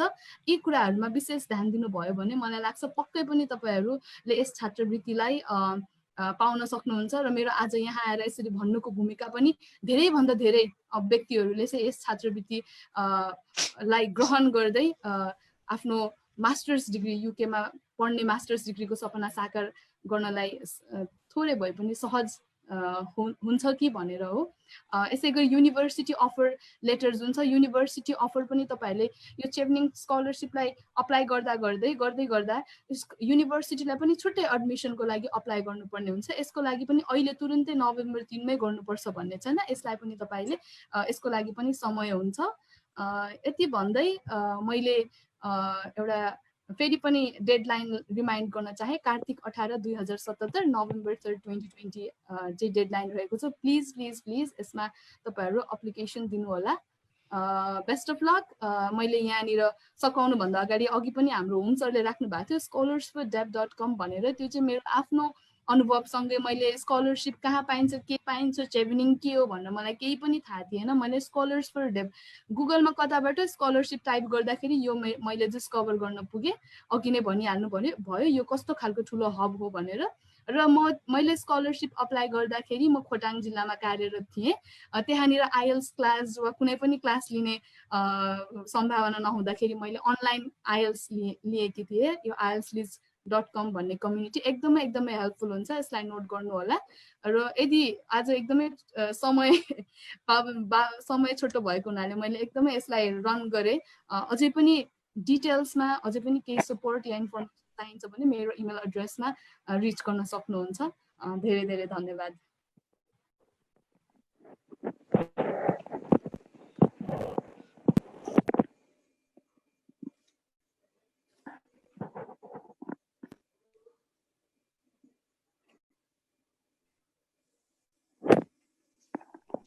धेरै धेरै धन्यवाद सगुनजीलाई। अत्यन्त प्रतिष्ठित यो चिभेनिङ छात्रवृत्तिका बारेमा चाहिने योग्यताको बारेमा अति सरल भाषामा हामीलाई जानकारी दिनुभएकोमा र आज हामी अत्यन्त हर्षित पनि छौँ, किनभने यो छात्रवृत्तिको तयारी हुने समय आएको हुनाले हामीले उपयुक्त समयमा यो कार्यक्रम राखेका रहेछौँ भनेर पनि हामीलाई अब अहिले आएर थाहा भयो। त्यसैले यहाँहरू सबैजनालाई धेरै धेरै धन्यवाद। अब आजका हाम्रा अर्का वक्ता हुनुहुन्छ श्री रेबिका गुरुङज्यू र उहाँले पनि आफूले प्राप्त गर्नुभएको मिङमा नोर्बु शेर्पा छात्रवृत्तिमा उहाँको प्रस्तुति केन्द्रित रहनेछ र रेबेकाज्यूलाई फ्लोर दिनुभन्दा अगाडि उहाँलाई म स्लाइडबाट उहाँको परिचय गराउन चाहन्छु यहाँहरू समक्ष।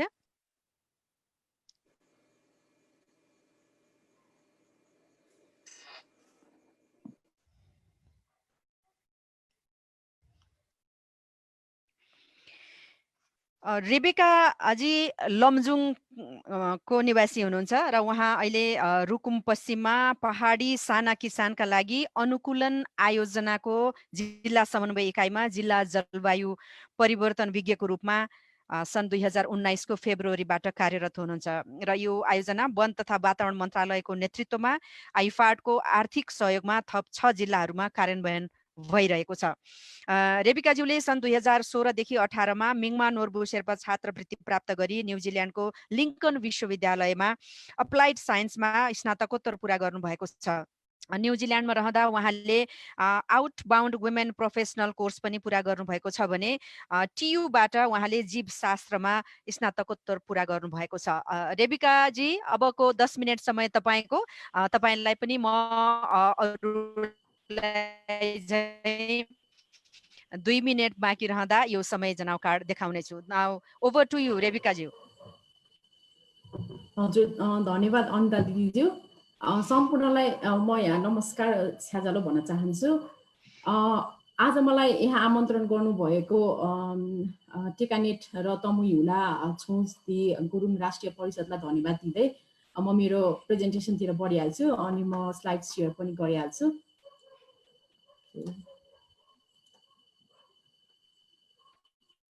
देखेको छ नि है? देखिएको छ, पर्फेक्ट। Thank you.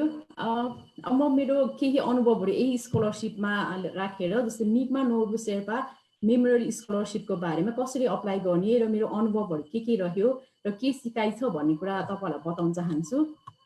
र त्यो बताउनुभन्दा अगाडि मेरो परिचय अन्दाजले दिनुभयो, त्यसलाई पनि धन्यवाद। र यहाँ त्यही कुरा दोहोरिन्छ कि जस्तो लाग्यो, तैपनि म भनिहाल्छु। म लमजुङ जिल्लाको हुँ र हाल म अहिले पहाडी साना किसानका लागि अनुकूलन आयोजना जिल्ला समन्वय इकाइ रूपमा जिल्ला जलवायु परिवर्तन विज्ञको रूपमा काम गर्दै आएको छु।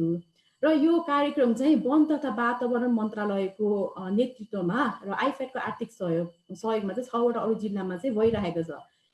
यो कार्यक्रममा आउनुभन्दा अघि चाहिँ म ठ्याक्क मिङमा नोर्बु शेर्पा मेमोरियल स्कलरसिप मार्फत चाहिँ न्युजिल्यान्डको लिङ्कन युनिभर्सिटीमा पढ्दै थिएँ र त्यहाँबाट मैले चाहिँ अप्लाइड साइन्समा मास्टर्स गरेँ र मेरो मेजर चाहिँ इन्भाइरोमेन्टल म्यानेजमेन्ट थियो।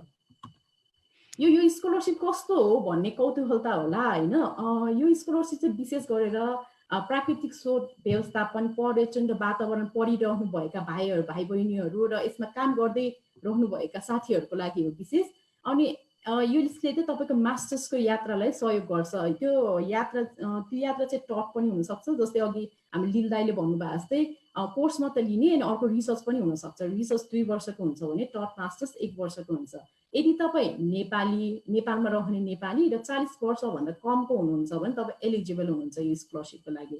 साथमा तपाईँ ग्रामीण भेगको अनि महिला हुनुहुन्छ भने त तपाईँलाई ग्राह्यता टप प्रायोरिटीमा राख्ने गरिन्छ। अनि साथमा चाहिँ 4 वर्ष ब्याचलर भयो भने अप्लाई गर्न सक्नुहुन्छ।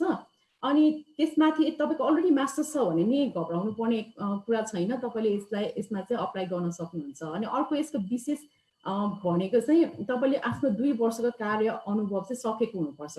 यही क्षेत्रमा चाहिँ रहेर काम गर्नुभएको हुनुपर्छ र तपाईँको अङ्ग्रेजी टेस्टमा 6.5 आएको हुनुपर्छ। इच ब्यान्डमा मिनिमम 6 हुनुपर्ने छ। तपाईँको यो अनि तपाईँलाई यो एप्लिकेसन खोल्दाखेरि चाहिँ तपाईँले आफ्नो सर्टिफिकेटहरू ट्रान्सक्रिप्टहरू त्योहरू तयार गर्नुपर्ने हुन्छ। साथमा चाहिँ एउटा 2 पेजको निबन्ध लेख्नुपर्ने हुन्छ र अब एसे चाहिँ यो निबन्ध चाहिँ एकदम महत्त्वपूर्ण हुन्छ। तपाईँलाई त्यो स्कलरसिप दिने नदिने भन्ने कुरा चाहिँ यही एसेले चाहिँ निर्धारण गर्छ।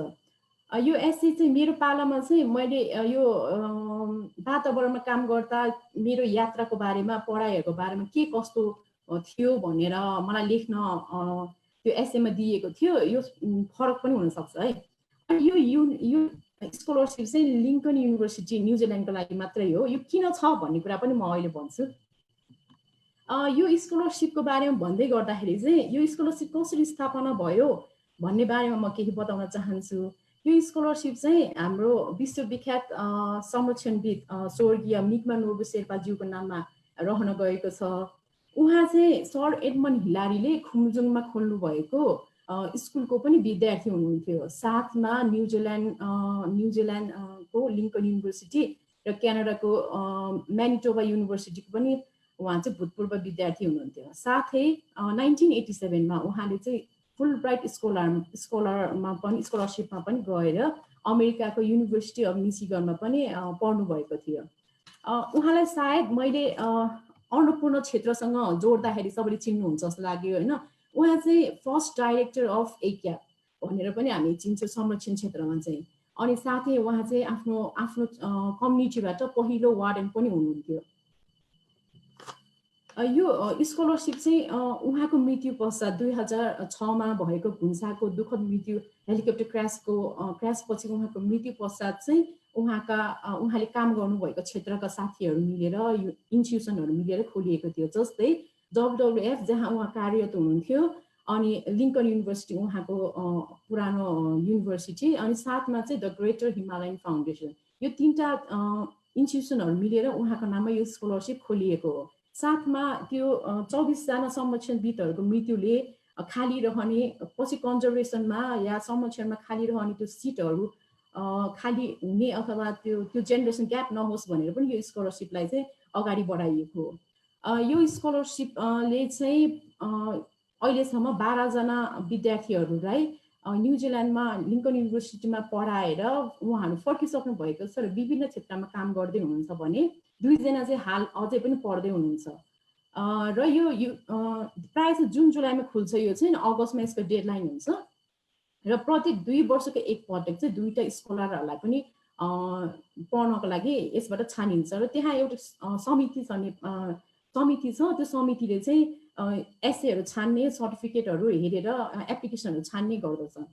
र यसबाट चाहिँ यो स्कलरसिपबाट के फाइदा छ भनेर हेर्दाखेरि चाहिँ अब आफ्नो विकास त एउटा हुने नै भयो। अनि न्युजिल्यान्डको छुट्टै लाइफस्टाइल र त्यहाँको लिभिङ बस्ने तरिकाहरू सिक्नु छँदैछ। त्यो बाहेक पनि तपाईँलाई चाहिँ त्यहाँ पढ्नलाई तपाईँको आर्थिक सहयोग पनि धेरै गर्ने गर्दछ।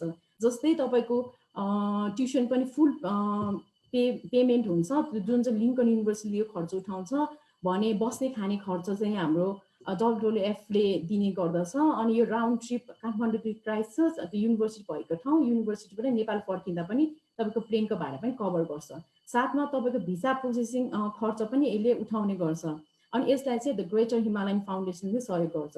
यसको साथसाथमा तपाईँले 5000 न्युजिल्यान्ड डलर राशि बराबरको outward bound New Zealand leadership course पनि गर्न सक्नुहुनेछ। साथै तपाईँ एसिया न्युजिल्यान्ड फाउन्डेसनको नेटवर्कमा पनि जोडिन सक्नुहुन्छ। अनि त्यसपछि त मिगमा नोर्बु शेर्पाको साथीहरूसँग, विगतका साथीहरूसँग र यसका मेन्टरहरूसँग पनि जोडिन सक्नुहुनेछ। र मेरो यात्रा चाहिँ कसरी नोर्बु शेर्पा स्कलरसिपसँग, मेमोरियल स्कलरसिपसँग जोडिन पुग्यो भनेर बुझ्न चाहनुहुन्छ भने मेरो पढाइको ब्याकग्राउन्डमा जाउँ होइन। अनि मैले चाहिँ पृथ्वीनारायण क्याम्पसबाट BSc गरेको थिएँ जुलोजीमा। अनि त्यसपछि TU-मा आएर मैले मास्टर्स सकेँ। TU-मा पढ्दै गर्दाखेरि चाहिँ मैले PP बायो प्रोग्राम भन्ने एउटा कार्यक्रममा भाग लिन पाएको थिएँ। अनि त्यो कार्यक्रममा भाग लिँदै गर्दाखेरि कसरी वातावरण र मानिसहरू कसरी बसेका छन् त भन्ने कुरा चाहिँ मलाई नजिकबाट बुझ्ने मौका पायो। अनि पछि काम गर्दै गर्दा पनि विभिन्न क्षेत्रहरूमा काम गर्दै गएँ। जस्तै स्याङ्जा पर्वत र कास्की चाहिँ मेरो एरिया थियो पहिला काम गरेको। अनि घाचोकहरूमा काम गर्दै गर्दाखेरि कसरी त यो ह्युमन डाइमेन्सनको नजरिए कसरी इन्भाइरोमेन्ट हेर्ने, इन्भाइरोमेन्ट ठुलो कि ह्युमन डाइमेन्सन ठुलो भन्ने कुराले मलाई चाहिँ एकदम खलबलायो मेरो माइन्डलाई चाहिँ। अनि त्यो हेर्दै गर्दाखेरि यसको बारेमा पढ्नुपर्छ है भने त्यतिखेर चाहिँ मलाई यो प्यासन आयो। अनि त्यसपछि म अन्तमा चाहिँ यो स्कलरसिप मार्फत म न्युजिल्यान्ड गएर पढ्न सफल भएँ। र म के भन्न चाहन्छु भने यो स्कलरसिप तयारी गर्दै गर्दाखेरि चाहिँ मैले एउटा स्कलरसिप मात्रै हेरिनँ, अरू स्कलरसिपहरू पनि राखेको थियो पर्सपेक्टिभमा। जस्तै चिफनिङ र ड्याड अनि मिग्मा नोर्बु शेर्पा स्कलरसिप, यो 3टा स्कलरसिपलाई तयार गर्दै गर्दा मैले 1 वर्षमा एउटा स्कलरसिपमा अप्लाई गर्दै गरेँ, 3टालाई एकैचोटि चाहिँ गरिनँ। अनि मैले पहिलोचोटि सुरुमा त सिभनिङ सुरु गरेँ, अनि त्यसपछि ड्याड सुरु गरेँ। सिभनिङले मलाई चाहिँ इन्टरभ्यूसँग बोलायो, अनि त्यसपछि म पालिएँ, अनि ड्याडले मलाई सर्टलिस्ट नै गरेन। तर म चाहिँ भन्न चाहन्छु हिम्मत नहार्नुहोस्, तपाईँले चाहिँ त्यो एक न एक दिन पुरा गर्न सक्नुहुन्छ। So please never give up भन्न चाहन्छु। र मैले गरेको कामहरूको सिकाइहरूमा चाहिँ अर्को के महत्त्वपूर्ण रह्यो भने कुनै पनि एप्लिकेसन त दिँदै हुनुहुन्छ भने 1 वर्ष अगाडि सुरु गर्नुहोस् है भन्न चाहन्छु। अनि जस्तै यसमा चाहिँ सबभन्दा उदाहरण चाहिँ एस्से नै हो। मैले चाहिँ एस्से चाहिँ यो 3टै स्कलरसिपमा एस्से लेख्दाखेरि रेबिका बहिनी 2 मिनेट बाँकी छ है। हस्, थ्याङ्क यू दी। अनि यो एप्लिकेसन लेख्दै गर्दाखेरि मैले आफ्नो अनुभवहरू पनि राख्दै अझ थप्दै जान पाएँ, अनि त्यसलाई अझै परिष्कृत गर्दै ल्याउन पाएँ। त्यसले गर्दा नि मलाई एस्से लेख्न एकदम सघाउ पुग्यो। त्यसकारण म पनि तपाईँलाई चाहिँ एस्से अर्ली अन स्टार्ट गर्नुहोस् भन्न चाहन्छु। अनि अर्को रह्यो इङ्ग्लिस टेस्ट। इङ्ग्लिस टेस्ट त गरेर राख्नु भएको छ भने तपाईँलाई चाहिँ एकदम सजिलो हुन्छ। जस्तै अघि हामी लिल दाइले भन्नुभयो जस्तै अपर्च्युनिटी आउँछ, तपाईँले त्यो इङ्ग्लिस टेस्टको प्रयोग गर्न सक्नुहुन्छ र एप्लिकेसन बुझाउन सक्नुहुन्छ। अनि अर्को एकदम मेरो अनुभवको कुरा चाहिँ अर्को चाहिँ त्यो प्रिभियस अवार्डीहरू हुनुहुन्छ भने चाहिँ उहाँहरूसँग फोन गर्नुहोस्, सम्पर्क गर्नुहोस्, अथवा अहिले त सामाजिक सञ्जाल चाहिँ फेसबुक मार्फत कुरा गर्नुहोस्, उहाँहरूलाई सोध्नुहोस् कसरी के गर्ने भन्ने बारेमा। र यति कुरा भन्दै म मेरो कुरा टुङ्ग्याउन चाहन्छु। र यसको बारेमा अझै फर्दर इन्फर्मेसन चाहिएको छ भने मेरो इमेल एड्रेस यहाँ राखेको छु, gurungrebecca@gmail.com। यसमा पनि सोध्न सक्नुहुनेछ। र त्यसमा अझै प्रोसेसिङहरू लाग्ने कुरा पनि छन्। यो समयको पाबन्दीले सबै कुरा राख्न सकिन्न, त्यो कुरामा पनि भन्न सजिलो हुनेछ मलाई। अनि आज यसै कार्यक्रम मार्फत पनि फेरि पनि म हाम्रो स्वर्गीय मिग्मा नोर्बु शेर्पाज्यूको परिवारलाई धन्यवाद दिन चाहन्छु। द ग्रेटर हिमालयन फाउन्डेसन परिवार, स्कलरसिप सेलेक्सन कमिटी परिवार, लिङ्कन युनिभर्सिटी न्युजिल्यान्ड परिवार र WWF परिवार। र यति भन्दै म कुराहरू यहीँ टुङ्ग्याउन चाहन्छु। धन्यवाद। धेरै धेरै धन्यवाद रेबिका गुरुङज्यूलाई यो सुन्दर प्रस्तुतिका लागि। प्लिज तपाईँको यो प्रेजेन्टेसन पनि स्टप गरिदिनु होला। र यहाँले जुन छात्रवृत्ति पाउनुभयो मिङमा नोर्बु शेर्पा छात्रवृत्तिका बारेमा चाहिने योग्यताको बारेमा एकदमै पूर्ण जानकारी दिनुभएकोमा यहाँलाई धेरै धेरै धन्यवाद। अब हामी आजका हाम्रा अन्तिम वक्ता कहाँ आइपुगेका छौँ। आजका हाम्रा अन्तिम वक्ता हुनुहुन्छ last but not the least Humphrey फेलोका अवार्डी श्री खिम घलेज्यू। र खिम घलेज्यूलाई फ्लोर दिनुभन्दा अगाडि म फेरि उहाँको परिचयको लागि म स्लाइड सेयर गर्न चाहन्छु।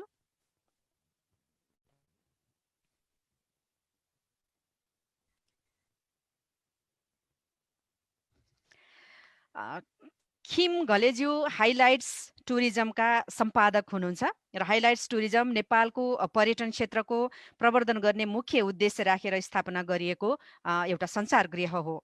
यसले पर्यटकीय गन्तव्य तथा प्रोडक्टको बारेमा डकुमेन्ट्रीहरू बनाउने, फिचर, ब्लग तथा गाइड बुकहरू प्रकाशन प्रसारण गर्ने काम गर्दछ। साथै पर्यटकीय क्षेत्रहरूको विकास र प्रवर्धनको योजनाहरू बनाउन र कार्यान्वयनमा सघाउँछ। खिम घलेज्यू प्रभावशाली मिडिया कान्तिपुर दैनिकमा अनलाइन सम्पादक हुनुहुन्थ्यो र उहाँसँग कान्तिपुर दैनिकमा करिब 2 दशक काम गरेको अनुभव छ। उहाँले सन् 2015 देखि 16 सम्म हम्फ्रे फेलोको रूपमा संयुक्त राज्य अमेरिकाको युनिभर्सिटी अफ मेरील्यान्डमा मिडिया उद्यमशीलता तथा अनुसन्धानमूलक पत्रकारिता विषयको अध्ययन गर्नुभएको हो। त्यसक्रममा उहाँले नेपाली मिडियाको अवस्था लगायतका विषयमा थुप्रै कक्षाहरू लिनुका साथै प्रस्तुति दिनुभएको थियो भने अन्तर्राष्ट्रिय स्तरको बैठक तथा सम्मेलनमा भाग लिनुभएको थियो।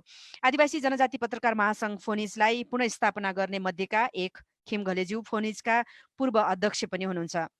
यो संस्थाले आदिवासी संस्थाहरू र मिडियाको बीचमा पुलको काम गर्छ। करिब 2500 भन्दा धेरै सदस्यता रहेको यो संस्थाले आदिवासी जनजाति पत्रकारहरूको क्षमता अभिवृद्धिको लागि पनि काम गर्छ। उहाँ सन् 2008 मा संयुक्त राष्ट्र सङ्घीय मानव अधिकार सम्बन्धी उच्च आयुक्तको मुख्यालय स्विजरल्यान्डको जेनेभामा फेलोको रूपमा 4 महिना रहनुभएको थियो। सन् 2007 सालमा स्थापित लमजुङको पहिलो सामुदायिक रेडियो मर्सान्दिका संस्थापक पनि हुनुहुन्छ खिम घलेजु। खिम घलेजु, तपाईँलाई पनि समय 10 मिनट छ र 2 मिनट बाँकी रहँदा म तपाईँलाई यो जनाउ कार्ड देखाउँछु। Now the floor is yours Khim घलेजु। नमस्कार सबैजनालाई, मेरो नाम खिम घले हो। म धेरै धन्यवाद दिन चाहन्छु अनिता दिदी अनि तमु युला छोन्सदी र टेकानेटलाई मेरो यो अनुभवहरू सेयर गर्ने अवसर दिनुभएकोमा। म यहाँ स्लाइडको लागि जान चाहन्छु। मेरो चाहिँ हम्फ्रे फेलोसिप हो, तर म हम्फ्रे फेलोसिपमा पर्टिकुलरली एकदमै त्यसमा मात्रै फोकस हुन भन्दा पनि अमेरिकी सरकारको नेपालीहरूको लागि अमेरिकी सरकारले सञ्चालन गरिरहेको स्कलरसिपहरूको बारेमा अलिकति बताउन चाहन्छु। किनभने हम्फ्रे फेलो चाहिँ मिड करियर प्रोफेसनलहरूको लागि हो, तर अझै विद्यार्थीहरूको लागि चाहिँ अरू धेरै स्कलरसिपहरू छ।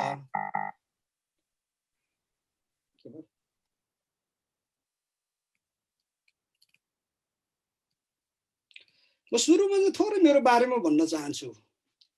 म चाहिँ लमजुङको 2010 खासुर हो मेरो घर चाहिँ, तर म हुर्केको चाहिँ घनपोखरा भन्ने ठाउँमा हो र मैले खुदीमा पढेको।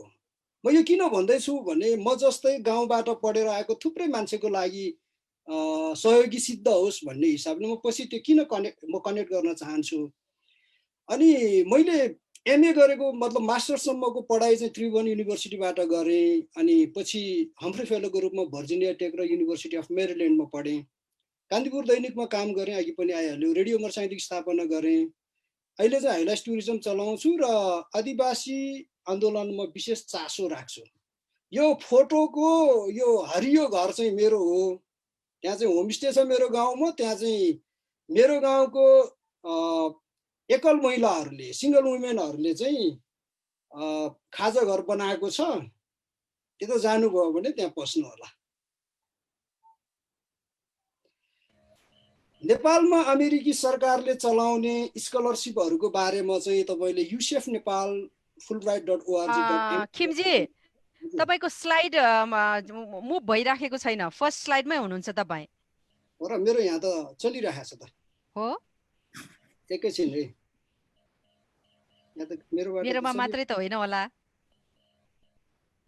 हाम्रोमा पनि देखिया छैन हजुर। हो, आएको छैन। फर्स्ट स्लाइडमै हुनुहुन्छ। रुख भाइले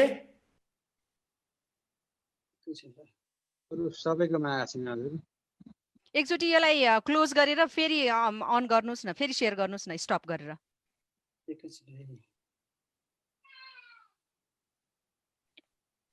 यसो गर्दा आयो? आयो। अब आउँछ कि चेन्ज गर्नुहोस् त अर्कोमा जा। नेक्स्ट। ओके, आयो आयो आयो। यो चाहिँ fulbright.org.np मा पाइन्छ। यो धेरै इन्फर्मेसन चाहिँ म चाहिँ यहाँ एकदमै छोटोमा मात्रै बताउन चाहन्छु। यसमा 5 वटा स्कलरसिप र फेलोसिपको बारे चाहिँ म छोटकरीमा भन्न चाहन्छु। पहिलो चाहिँ यो अपर्च्युनिटी फन्ड प्रोग्राम भन्ने छ।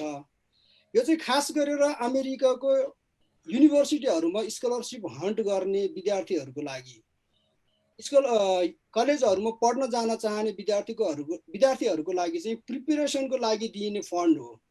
जस्तो जो मान्छे आइएल्स गर्न सक्दैन, टोफेल गर्न सक्दैन, प्लेन टिकट राख्न सक्दैन, स्कलरसिप पायो, युनिभर्सिटीमा ट्युसन फीदेखि बस्नेसम्म पायो। तर नेपालमा गर्ने जुन तयारी हुन्छ त्यो चाहिँ गर्न नसक्ने हालतमा छ भने त्यो दिने हो। त्यो कारणले यो चाहिँ मलाई इम्पोर्टेन्ट छ जस्तो लाग्छ। अर्को चाहिँ ग्लोबल अन्डर ग्राडको छ। यो चाहिँ अमेरिकी पढाइ र सिस्टमसँग जोडिने एउटा उपाय हो, जसले गर्दा चाहिँ तपाईँले फर्दर स्कलरसिपहरूको लागि हन्ट गर्न पाउनुहुन्छ, जहाँ चाहिँ तपाईँलाई 1 सेमिस्टरको लागि मात्र दिइन्छ। अब चाहिँ म यो फुल स्कलरसिपको कुरा गर्छु। यो चाहिँ फुलब्राइट स्कलरसिपको कुरा हो। यो एकदमै अब प्रेस्टिजियस छ, जसको लागि चाहिँ धेरै मान्छेले ग्लोबल्ली नै एप्लाई पनि गरिरहेको हुन्छ। यो चाहिँ मास्टर्सको लागि पाइन्छ र यो चाहिँ फुल पेड स्कलरसिप भएको हुनाले यो धेरै राम्रो छ। अर्को चाहिँ यो फुल ब्राइटकै हो तर पोस्ट डक्टरल र कलाकारहरूको लागि दिइन्छ। यो चाहिँ सर्ट टर्मको हुन्छ, रिसर्च र कलाकारहरूको लागि उनीहरूको कामलाई इन्हान्स गर्ने खालको हुन्छ। यो लास्टको 5औं नम्बरको चाहिँ मैले एटेन्ड गरेको फेलोसिप हो। यो चाहिँ खास गरेर मिड करियर प्रोफेसनल्स भन्छ, 3 वर्षभन्दा माथि काम गरिसकेको र तपाईसँग चाहिँ लिडरसिप पोजिसनमा जान सक्ने धेरै सम्भावना छ भन्ने अनुभूत भयो, तपाईँको एसेहरूले त्यो प्रमाणित गर्यो भने यो फेलोसिप, यो स्कलरसिप पाउन सक्छ। तर यसको लागि चाहिँ यो सबैको बारेमा म सिङ्गलमा एकदम डिटेलमा नजाने हुँदा फुलब्राइट nepal.org.np मा जानुभयो भने यसको डिटेल पाउनुहुन्छ। त्यो कारणले त्यसलाई हेर्नु होला। फुलब्राइट कमिसनको नेपालमा भएको अफिसको नाम जसले फेसिलिटेट गर्छ त्यसको नाम चाहिँ हामी छोटकरीमा युसेफ भन्छौँ, युनाइटेड नेसन एजुकेसन फाउन्डेसन हो। यो चाहिँ यसले चाहिँ हामीले धेरैचोटि सुन्छौँ नि यो ब्रिटिस काउन्सिल भनेर, त्यस्तै गरेर धेरै सेवाहरू दिन्छ। त्यो मध्ये चाहिँ मलाई मन परेको, म एटेन्ड त गरेको छैन मैले यो कक्षाहरू, तर डिस्क्रिप्सनहरूमा र अरूले भनेको कुरामा मलाई मन परेको चाहिँ यो विशेष कक्षाहरू जहाँ चाहिँ एडभाइजिङ सेसनहरू हुन्छ एभ्री फ्राइडे। अनि त्यहाँ लाइब्रेरी छ, त्यो लाइब्रेरीमा त म पनि गएको छु। त्यसमा चाहिँ युएस एजुकेसन सिस्टमको बारे, त्यहाँ जानलाई आवश्यक तयारीहरूको बारेमा एकदमै राम्रो काउन्सिलिङहरू पाउँछ। यो कारणले गर्दा तपाईँको नहिचकिचाइकन युसेफको अफिसमा जानुभयो, तपाईँ युसेफको अफिस कहाँ छ भनेर डिरेक्सन खोज्ने हो भने गुगल गर्नुभयो पाइहाल्नुहुन्छ, युसेफ नेपाल गर्नुभयो भने। त्यो कारणले गर्दा त्यहाँ जानुभयो भने तपाईँले धेरै किसिमको अपर्च्युनिटिजहरूको बारेमा, युएसमा पाउने अपर्च्युनिटिज त्यसको बारेमा धेरै कुराहरू थाहा पाउनुहुन्छ। र त्योभन्दा अगाडि मैले त्यो अघि भनेको वेबसाइटमा जानुभयो भने यसले के सर्भिस प्रोभाइड गर्छ, तपाईँलाई के आवश्यक छ भन्ने कुरा चाहिँ थाहा पाइन्छ। अब मैले जुन फेलोसिपमा गएँ त्यसको बारेमा छोटकरीमा बताउन चाहन्छु। यो चाहिँ मैले अघि नै भने यो खास गरेर पेसाकर्मीहरूको लागि हो, 45 वर्षभन्दा तलको र 3 वर्ष काम गरिसकेको मान्छेहरूको लागि दिइन्छ। मास्टर्स डिग्री चाहिँ नेसेसरी नै हो। यसको चाहिँ 3वटा उद्देश्य छ बेसिकली। एउटा चाहिँ अमेरिकी एकाडेमिक जुन युनिभर्सिटीहरूमा पढाउने एजुकेसनमा तपाईँलाई पढाउने। दोस्रो चाहिँ नेतृत्व विकास गराउने, त्यसमा चाहिँ लिडरसिप कोर्सहरू हुन्छ र सञ्जाल निर्माण गर्ने, नेटवर्किङमा चाहिँ यसमा एकदमै धेरै फोकस गरिएको हुन्छ। यो 3वटा विषयमा पनि तपाईँले 2टा भागमा बाँड्न सक्नुहुन्छ, एकाडेमिक कोर्सेस र लिडरसिप र नेटवर्किङलाई। अब यो चाहिँ बेसिकली यो फेलोसिपको उद्देश्य चाहिँ 2टालाई बराबर दिए हुन्थ्यो भन्ने हुन्छ, तर तपाईँले यसमा छान्न सक्नुहुन्छ। मैले किन त्यसो भनेको भने तपाईँ चाहिँ एकाडेमिक कोर्समा जाने हो भने तपाईँ क्रेडिट लिएर पढ्न सक्नुहुन्छ। त्यसको लागि युनिभर्सिटी, जुन युनिभर्सिटीमा तपाईँ जानुहुन्छ त्यो युनिभर्सिटीमा कुराकानी गर्ने, तपाईँको एडभाइजरहरूसँग कुराकानी गर्ने, अनि तपाईँले क्रेडिटको कोर्स लिने। त्यो क्रेडिट कोर्स कस्तो हुन्छ भने यो क्लास लिँदा मात्रै क्रेडिट पुगेन भने तपाईँले त्यो क्रेडिटलाई ट्रान्सफर गर्न सक्नुहुन्छ। जस्तो मसँग भएको इक्वेडोरको एकजना तर्कशास्त्रको लेक्चररले चाहिँ उहाँको पिएचडीमा कन्भर्ट गर्नुभएको थियो। त्यो पाइन्छ, मास्टर्समा लान नि मिल्छ, पिएचडीमा लान नि मिल्छ। तपाईँले त्यो क्लास कहाँ लिने, कति लिने, त्यो सबै चिज त्यहीँ गएर छलफल गर्न सक्नुहुन्छ यहाँबाट एउटा मोटिभ बनाएर गएपछि। अर्को चाहिँ तपाईँले लिडरसिप डेभलपमेन्ट र नेटवर्किङमा जोड दिने हो भने एज अ प्रोफेसनल त्यो चाहिँ वर्ल्ड क्लासको जुन प्रोफेसनलहरू छ उनीहरूसँगको तपाईँको सञ्जाल बन्छ। जस्तो मेरो फ्याकल्टी एडभाइजर चाहिँ दि वासिङटन पोस्टको अनलाइन एडिटर हुनुहुन्थ्यो र मेरो प्रोफेसर चाहिँ एकदमै मसँग धेरै कन्ट्याक्टमा भएको प्रोफेसर चाहिँ वासिङटन पोस्टको डायना फ्रिस भन्ने 3 चोटि पुलिजर अवार्ड पाइसकेको र पब्लिक सर्भिसमा पुलिजर अवार्ड पाएको जर्नलिस्ट हुनुहुन्थ्यो। त्यो चाहिँ कस्तो हो भने एज अ मिडिया पर्सन, अब मिडियामा नभएको मान्छेहरूलाई कसको नाम लिएले भन्ने कुरा आउला, तर एकजना पत्रकार मिडिया पर्सनको रूपमा डायना फ्रिससँग सँगै काम गर्नु, उसको प्रत्यक्ष निगरानीमा उसँगै काम गर्नु भनेको चाहिँ इट इज भेरी निकै ठुलो चिज हो भन्ने चाहिँ मलाई लाग्छ। अब यसमा के विषय जोडिन्छ त भन्दा चाहिँ यहाँ 4 क्याटेगोरी गरिएको छ, दिगो विकास, लोकतान्त्रिक संस्थाहरूको निर्माण, शिक्षा र जनस्वास्थ्य। यो 4वटा थिमभित्र चाहिँ तपाईँको 19वटा जति सब्जेक्ट छ। त्यो चाहिँ तपाईँहरूले त्यहीँ गएर हम्फ्रे फेलोसिपको सेक्सनमा गएर हेर्नुभयो भने थाहा पाउनुहुन्छ तपाईँको सब्जेक्ट मिल्छ कि मिल्दैन त्यो कुरा चाहिँ। त्यसरी गरिसकेपछि तपाईँहरूले त्यसको प्रोसेसमा जानुपर्ने हुन्छ। त्यो प्रोसेसमा जाँदाको सजिलो चाहिँ के छ भने एडभाइसिङ पनि त्यही हुन्छ। तर मेरो सुझाव चाहिँ यहाँ म केही सुझावहरू दिन चाहन्छु। खेमजी 2 मिनेट बाँकी छ है। मेरो टिप्स चाहिँ मेरो अनुभवजन्य टिप्स हो। जस्तो जहाँ एप्लाई गर्न खोजिरहनु भएको छ त्यसको मापदण्डहरू राम्ररी बुझ्नुहोस् र आफूलाई उपयुक्त हुन्छ कि हुँदैन भन्ने कुरालाई ख्याल गरिनुपर्छ। अनि अर्को एउटा एकदमै महत्त्वपूर्ण चाहिँ आफूभन्दा अगाडि गएकोहरूको अनुभव र परामर्श चाहिँ एकदमै इम्पोर्टेन्ट हुन्छ। अनि अर्को चाहिँ फारम भर्दा निबन्धहरू लेख्दा चाहिँ एकदमै इमान्दार हुनुहोस्। किनभने मैले फर्केर आएपछि गुरुङहरू त कोही आउनु भएन, मैले सधैँ नेटवर्कमा चाहिँ राखिरहेको हुन्छु। अरू साथीहरू जो आउनुभयो त्यो मध्ये केही साथीहरूले चाहिँ आफ्नो काम र आफ्नो योग्यतालाई एकदम एक्जाजरेसन गरेको जस्तो लाग्थ्यो कि मलाई। अनि मैले एक दुईजनालाई त भनेको पनि थिएँ, तपाईँले साँच्ची नै यति यस्तो राम्रो काम गर्नु भएको छ भने तपाईँ पाइहाल्नुहुन्छ नि भन्थे। तर मनभित्र के हुन्थ्यो भने यो त एक्जाजरेसन भयो जस्तो लाग्थ्यो। नभन्दा त्यो मान्छेहरूले पाउँदैन जसले आफूलाई इमान्दारिताको साथ प्रस्तुत गरेको छ। मैले नै एडभाइस गरेको 2-3 जनाले पाउँदा त्यस्तो साथीहरू पर्यो। त्यो कारणले गर्दा इमान्दार हुनु चाहिँ एकदमै नेसेसरी रहेछ भन्ने लाग्छ। अर्को चाहिँ यो रिकमेन्डेसन लेख्छ नि रेफ्री बस्ने मान्छेहरूको बारेमा, त्यसमा पनि एउटा भ्रम रहेछ मान्छेलाई। एकदमै ठुलो मान्छे प्रभावशाली मान्छेको लाई रेफ्री राख्न पायो भने पर्छ कि भन्ने त्यो होइन रहेछ। त्यो भन्दा राम्रो चाहिँ के रहेछ भने तपाईँको काम, तपाईँको क्षमता र तपाईँको योग्यतालाई एकदम राम्ररी चिनेको मान्छेले तपाईँलाई रिकमेन्ड गरिदिएको छ भने तपाईँको क्वालिटीको बारेमा चाहिँ त्यो मान्छेले राम्ररी गरिदिन सक्दो रहेछ। त्यो चाहिँ धेरै सजिलो रहेछ। अर्को चाहिँ प्रयास गर्न नछोड्नुहोस् भन्ने चाहिँ अब मेरो कन्टेस्टमा त मलाई खासै यो हम्फ्रेकै लागि चाहिँ मैले यो गर्नु परेन, किनभने फर्स्ट टाइम नै मेरो सेलेक्सन भयो। त्यो चाहिँ अब फर्चुनेट नै भन्नुपर्छ। तर मैले त्यो दौरानमा सम्पर्क भएको धेरै साथीहरूको कुरा चाहिँ 4 चोटि 5 चोटि 2 चोटि 3 चोटि त फाइनल सेलेक्सनमा पुगिसकेपछि पनि एकदमै रिगरसली उहाँहरूले ट्राई गरिराखेको देखेँ। अनि यो फेलोसिपमा चाहिँ गुरुङहरूमा नर गुरुङ भन्ने अब धेरै सिनियर मान्छे 90s को दशकमा एकजना जानुभएको रहेछ, तर उहाँसँग मेरो सम्पर्क त छैन। तर त्यसपछि चाहिँ म हो 2015-16 मा गएको। त्यो कारणले गर्दा यो चाहिँ एकदमै राम्रो अपर्च्युनिटी हो। अब सबै हिसाबले अब अरू पनि फुल राइडहरू पनि राम्रो छ। यसमा चाहिँ यहाँहरूले कसैले एप्लाई गर्न चाहनुहुन्छ, म चाहिँ योग्य छु भन्ने लाग्छ भने एप्लाई गर्नुहोस्। एप्लाई गर्न लागिराखेको बेला तपाईँलाई कन्सल्ट गर्न मन छ भने मलाई सम्पर्क गर्नुहोस्। किनभने केही विषयहरू यस्तो छ जुन चाहिँ गएको मान्छेहरूलाई मात्रै यो चाहिँ यो रहेछ भन्ने थाहा हुन्छ। किनभने क्वेसनले बुझिन्न, त्यो क्वेसनमा गरिएको चिजले उसले के एन्सर खोजिरहेको छ भन्ने चिज चाहिँ हामीलाई नयाँ मान्छेलाई लिन चाहिँ निकै गाह्रो हुँदो रहेछ।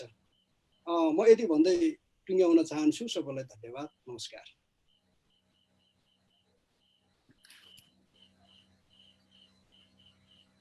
धेरै धेरै धन्यवाद आजका हाम्रा अन्तिम वक्ता खिम घलेज्यूलाई। नेपालीहरूका लागि अमेरिकी सरकारको छात्रवृत्तिका बारेमा विस्तृत जानकारी दिनुभएकोमा र हामीले थाहा पायौँ कुनै कुनै छात्रवृत्तिमा उमेरको हदबन्दी पनि रहेको कुरा हामीले उहाँबाट थाहा पायौँ। र 5 जना वक्ताहरूलाई धेरै धेरै धन्यवाद। छात्रवृत्तिको खोजीमा रहनुभएकाहरूका लागि अत्यन्त उपयोगी र सहयोगी र चाहिने शैक्षिक योग्यता र अनुभव, तयारी र अर्को सबैभन्दा महत्त्वपूर्ण कुरा हामी तमु समुदायको लागि यो आँखा उघार्ने ज्ञान र जानकारीको लागि यहाँहरू 5 जनालाई फेरि पनि धेरै धेरै धन्यवाद। अब भने म प्रश्न उत्तरका लागि यो समय खुला भएको जानकारी गराउन चाहन्छु र सबैजना वक्ताहरूलाई सहभागीहरूको प्रश्नको उत्तर दिनुहुन म अनुरोध गर्दछु। यहाँहरूले कसलाई प्रश्न सोध्नु भएको छ उहाँ समक्ष म अब प्रश्न पुर्याउनेतर्फ लाग्छु। धन्यवाद।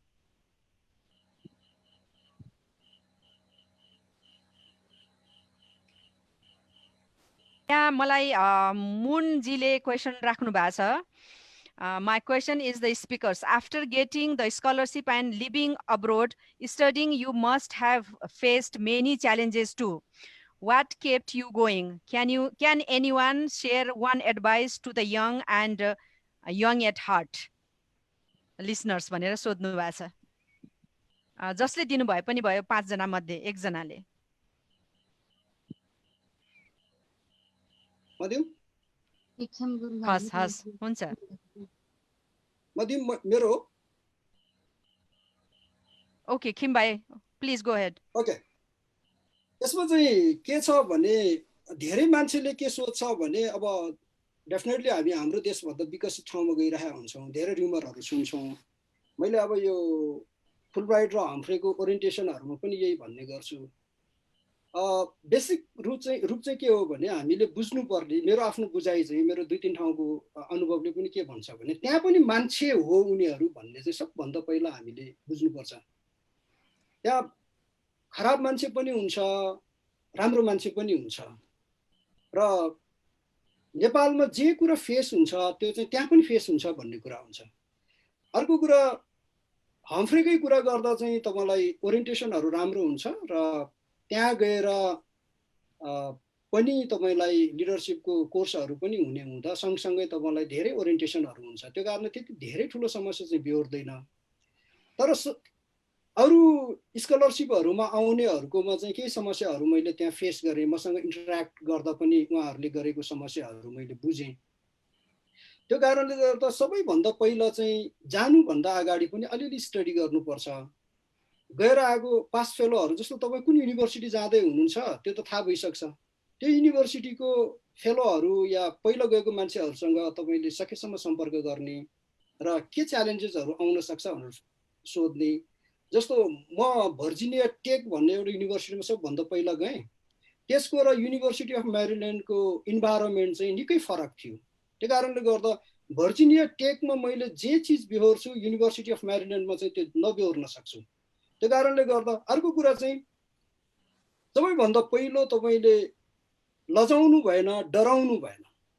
किनभने मैले अघि नै भने खराब पनि हुन्छ, राम्रो पनि हुन्छ, तर गइसकेपछि तपाईँले फेस गर्नुपर्छ त्यसलाई। त्यो कारणले गर्दा तपाईँले आफूलाई जे लागेको छ त्यो कुरा आफ्नो मेन्टरलाई, आफ्नो फ्याकल्टी एडभाइजरलाई या आफ्नो कोअर्डिनेटरलाई या आफ्नो मान्छेलाई राम्ररी सोध्ने अनि उसँग एडभाइस लिने। अब डेफिनेटली हामी इन्टरनेसनल स्टुडेन्ट भइसकेपछि उहाँहरूले हामीलाई सपोर्ट गर्छ नै। त्यो कारणले गर्दा च्यालेन्जेसहरू आउँछ, कल्चरको च्यालेन्जेस आउँछ, तपाईँको होमसिक होला, सबै चिजहरूमा चाहिँ उहाँहरूसँग कोअर्डिनेसनमा कोरिलेसनमा बसेर राम्ररी कुराकानी गर्ने हो भने त्यस्तो ठुलो प्रब्लम चाहिँ केही आउँदैन। तपाईँको व्यक्तिगत रूपमा केही प्रब्लम छ भने अर्को हो। इन जनरल चाहिँ तपाईँलाई त्यति ठुलो प्रब्लम आउँछ जस्तो चाहिँ मलाई लाग्दैन। यद्यपि तपाईँ सधैँ क्लियर दिमागमा राखेर जानुपर्ने के हुन्छ भने कोही कोही मान्छेहरूले ओरिएन्टेसनमा भनिरहेको हुन्छ स्वर्गै पुग्या जस्तो कुरा गरिरहेको हुन्छ। स्वर्ग कहीँ पनि हुँदैन। युएस जानुहोस्, युके जानुहोस्, अब युरोपको अरू देश जानुहोस् या अफ्रिकै जानुहोस्, त्यहाँ पनि राम्रो मान्छे पनि हुन्छ, नराम्रो मान्छे पनि हुन्छ। अब युनिभर्सिटी अफ मेरिल्यान्डमा हामी गएकै राति 2 जना साथीहरूको चाहिँ आएर लुट्यो। बाटोमा हिँड्न गएको रहेछ, बेलुका गएर लुट्यो। तर हामीले त्यसपछि अरू कुनै पनि त्यस्तो चिज फेस गरेनौँ। किनभने अब त्यो खराब मान्छेसँग भेटियो त्यो समस्या त आउँछ नै, तर इन जनरलमा त त्यहाँ मान्छे छ, राम्रो मान्छेहरू छ नि त, त्यो समस्या आउँदैन। त्यो कारणले गर्दा सुरुमै हामीले जे एकदम केयरलेस हुने या सबै चिज चाहिँ राम्रो मात्रै हुन्छ भनेर सोचेर जान मिल्दैन। सबै चिजको लागि चाहिँ हामी प्रिपेयर भयो भने सल्भ हुन्छ, त्यो धेरै ठुलो समस्या आउँदैन। किनभने एज अ इन्टरनेसनल स्टुडेन्ट हामीलाई सपोर्ट गर्नको लागि त्यहाँ थुप्रै के अरे निकायहरू, थुप्रै इन्टिटीहरू हुन्छ जसले हामीलाई सपोर्ट गरिरहेको हुन्छ। थ्याङ्क यू खेमज्यू। अब म फेरि क्वेसनतिर लाग्छु। यहाँ मलाई एकदमै राम्रो ब्युटिफुल चाहिँ कम्प्लिमेन्ट आएको छ। बिना गुरुङ दिदीले लेख्नु भएको छ, आई एम नोरा आसास बाथेज वाइफ बिना गुरुङ भन्नुभएको छ। बिना गुरुङ दिदीलाई यसरी परिचय गराइरहनु पर्छ जस्तो मलाई लाग्दैन। वी नो यु बिना गुरुङ दिदीलाई। उहाँ धेरै अगाडि रेडियो नेपालमा अङ्ग्रेजीमा समाचार वाचन गर्नुहुन्थ्यो र this is my first time attending this program. I really want to commend and congratulate the organizers for such an informative and inspiring program. I am sure many of our community youths will be benefit from this marvelous platform. Once again, kudos to all भनेर लेख्नु भएको छ। दिदीलाई धेरै धेरै धन्यवाद यो beautiful कम्प्लिमेन्टको लागि। अब हामी यहाँ कोपिला गुरुङजीको क्वेसन छ र यसमा रेबिकाजीले भनिसक्नु भएको छ मसँग यसको आन्सर छ भनेर। Is it just a scholarship to study abroad, no opportunity to study in Nepal भनेर। योभन्दा अगाडिको सेसनमा पनि हामीले नेपालमा उपलब्ध छात्रवृत्तिहरूको बारेमा जानकारी गराएका थियौँ र अघि डाक्टर होमको प्रेजेन्टेसनमा पनि थियो नेपालमा पनि केही छात्रवृत्तिहरू छन् भनेर। र यसमा रेबेकाजीको केही भनाइहरू छन्, म रेबेकाजीलाई उत्तर दिनु हुन अनुरोध गर्छु। रेबेकाजी, over to you. Thank you अनिताजी। यसमा चाहिँ म के भन्न चाहन्छु भने मलाई चाहिँ मेरो फिल्डको चाहिँ थाहा हुन्छ है, म मेरो फिल्डको चाहिँ भन्छु। अनि यसमा अस्ति अघि नै मैले भनिहालेँ त्यो 24जना हाम्रो संसदविदहरू बित्नु भएपछि उहाँहरूको नाममा चाहिँ स्कलरसिप खडा गरिएको छ। त्यो चाहिँ कुनै ब्याचलरको लागि कुनै मास्टर्स डिग्रीको लागि छ, नेपालमै पढ्नको लागि है, फरेस्ट्री र इन्भाइरोमेन्टको लागि पनि छ।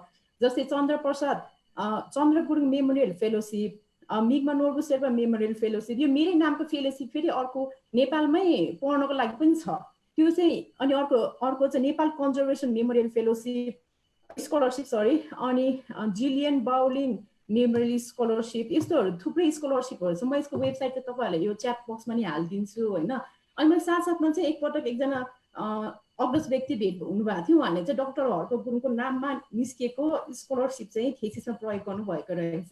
यसरी हामीले खोज्यौँ भने नेटवर्किङ गऱ्यौँ भने चाहिँ अवश्य छ है नेपालमा पनि स्कलरसिपहरू चाहिँ नेपालमै पढ्ने पनि थुप्रै छ। मेरो फिल्ड भएर चाहिँ मलाई चाहिँ यो थाहा भइहाल्यो अनि मैले भनिहालेँ। यसमा पनि मैले थाहा नभएकोहरू पनि हुनसक्छ होइन। अनि यो कुरा चाहिँ म यो वेबसाइट WWF नेपालको वेबसाइटमा पनि छ, यो चाहिँ म तपाईँहरूको यसै च्याट बक्समा राखिदिनेछु। धन्यवाद दिदी। थ्याङ्क यू रेबिका बहिनी। र यहाँ खेमजङ गुरुङले क्वेसन राख्नु भएको छ, हाम्रो तमुहरूमा यति राम्रो शिक्षा हासिल गर्नुभएका भएर पनि सरकारी सेवामा किन जानुहुन्न जहाँ राज्यको तालाचाबी हातमा हुन्छ? Question to all and answer from सगुन। सगुनजी, ओभर टु यु।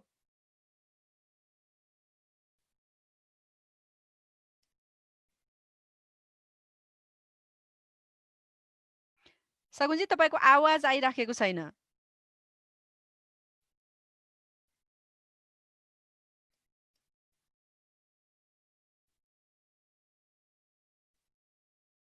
सुन्नु भएको छ?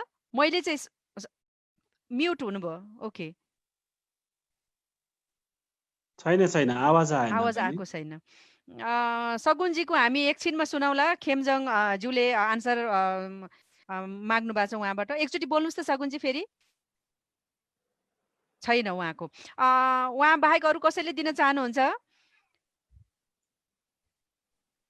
म त्यसमा अलिकति भन्छु नि त है। ओके। सो म चाहिँ अब अभियसली अहिले चाहिँ प्राइभेट सेक्टरमा काम गरिरहेको हो, तर आई फिल लाइक डिफ्रेन्ट। सुनिरहेको छ? हजुर, एकदम सुनिरहेको छ। सो आई फिल लाइक सबैजनाको अलिकति डिफ्रेन्ट आइडिया हुन्छ इम्प्याक्ट कसरी पार्ने अनि देशको विकास कसरी गर्न सकिन्छ भनेर। पब्लिक सेक्टरले मात्र चाहिँ विकास गरेर पनि हुँदैन, प्राइभेट सेक्टरबाट पनि उत्तिकै कन्ट्रिब्युसन्सहरू गर्नुपर्ने हुन्छ होइन। सो हामीले कसरी चाहिँ इम्प्याक्टलाई मेजर गर्न सक्छौँ भनेर चाहिँ हामीले बुझ्न सक्नु पर्यो र आफ्नो गरेको कामलाई चाहिँ राम्ररी र मोरल्सको साथमा गर्न सक्नु पर्यो जस्तो लाग्छ मलाई चाहिँ। Which is one of the reasons why म चाहिँ I chose specifically to work in the private sector. Because मैले गरेको हाम्रो कम्पनीले दिने 200जनालाई दिने जब अपर्च्युनिटिज अनि उनीहरूको लागि ग्रोथ इन टेक्नोलोजी डेभलपमेन्ट, यो सबै कुराहरूको लागि गरेर चाहिँ I think I personally am making some kind of contribution to the development of Nepal. And I think हाम्रो चाहिँ अलिकति understanding of development and impact that we need needs to be a bit broadened so that NGO मा काम गरेर मात्र, INGO मा काम गरेर मात्र कि public service मै काम गरेर मात्र चाहिँ हामीले देशको विकासमा काम गरिरहेको भनेर नसोचौँ। त्यसको त्यो भन्दा पनि सबैजना चाहिँ जुन सेक्टरमा काम गरे पनि कसरी चाहिँ हामीले आफ्नो कन्ट्रिब्युसन गरेर चाहिँ देशको विकास गर्न सक्छौँ भनेर सोच्नुपर्छ जस्तो लाग्छ मलाई चाहिँ। थ्याङ्क यू नोराजी। अब डक्टर होम, हामीसँग 88 जना पार्टिसिपेन्ट्स हुनुहुन्छ, त्यसैले अर्को क्वेसनमा जानुभन्दा अगाडि हामीले एकचोटि सबैजनाको यहाँ कतिजना चाहिँ ब्याचलर्सको लागि अथवा चाहिँ +2 को लागि अथवा मास्टर्सको लागि अथवा पेसाकर्मीको लागि चाहिँ हामीसँग त्यो छात्रवृत्तिको जानकारी लिनलाई यहाँ हामीसँग सहभागी हुनुहुन्छ, उहाँहरूसँग फोटो खिच्ने भनेर हामीले भनेका छौँ। रोम भाइ, आर यु रेडी? हामी फोटो लिन सक्छौँ अहिले? होम दाइ? Yes, Titi, we are ready. We are ready. हामी सबैजनाले एकचोटि आफ्नो भिडियो अन गरौँ, त्यसपछि रोम भाइले निर्देश गर्नुहुन्छ, त्यसपछि हामी उहाँको अनुसार चल्छौँ है त। ल रोम भाइ, ओभर टु यु, तपाईँले गाइड गर्नु होला। Thank you. यहाँ चाहिँ सडन साथीहरूको चाहिँ क्यामेरा अन भएको छैन। स्क्रिन सेयर पनि स्टप गरिदिनु हजुर। कसले स्क्रिन सेयर गर्नुभयो?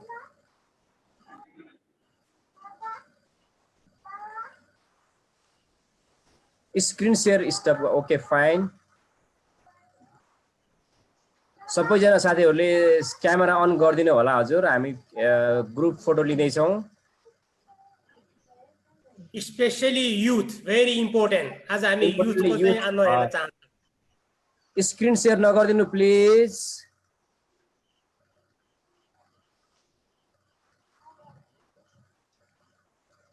Only 50% are turning on their camera. कसैको पनि हामीले अनुहार देख्न पाइरहेका छैनौँ। लगभग 50% भन्दा कम मात्रैको चाहिँ क्यामेरा। ल ठिकै छ, हामी जतिको छौँ अहिले लिइहाल्छौँ। अब फर्स्ट रेडी।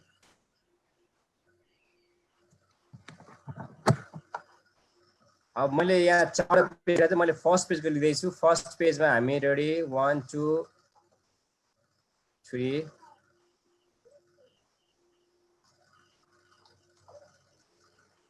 म सेकेन्ड पेजमा जाँदैछु। सेकेन्ड पेजमा हामी अर्को 40 जना छौँ।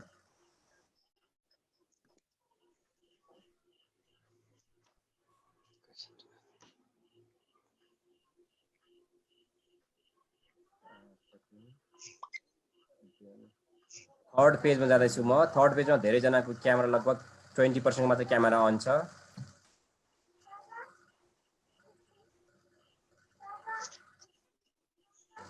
उहाँहरूले क्यामेरा अन गरिदिनु भएको भए हामी अत्यन्त आभारी हुने थियौँ। कसैको पनि क्यामेरा अन छैन। लास्ट पेजमा we are around 25 people over here, but एकैछिनै रुम भाइ, एकैछिन उहाँले क्यामेरा अन गर्दै हुनुहुन्छ। छात्रवृत्ति पाउनुहुन्छ क्यामेरा अन गर्नुभयो भने। Yes, that's very true, sir.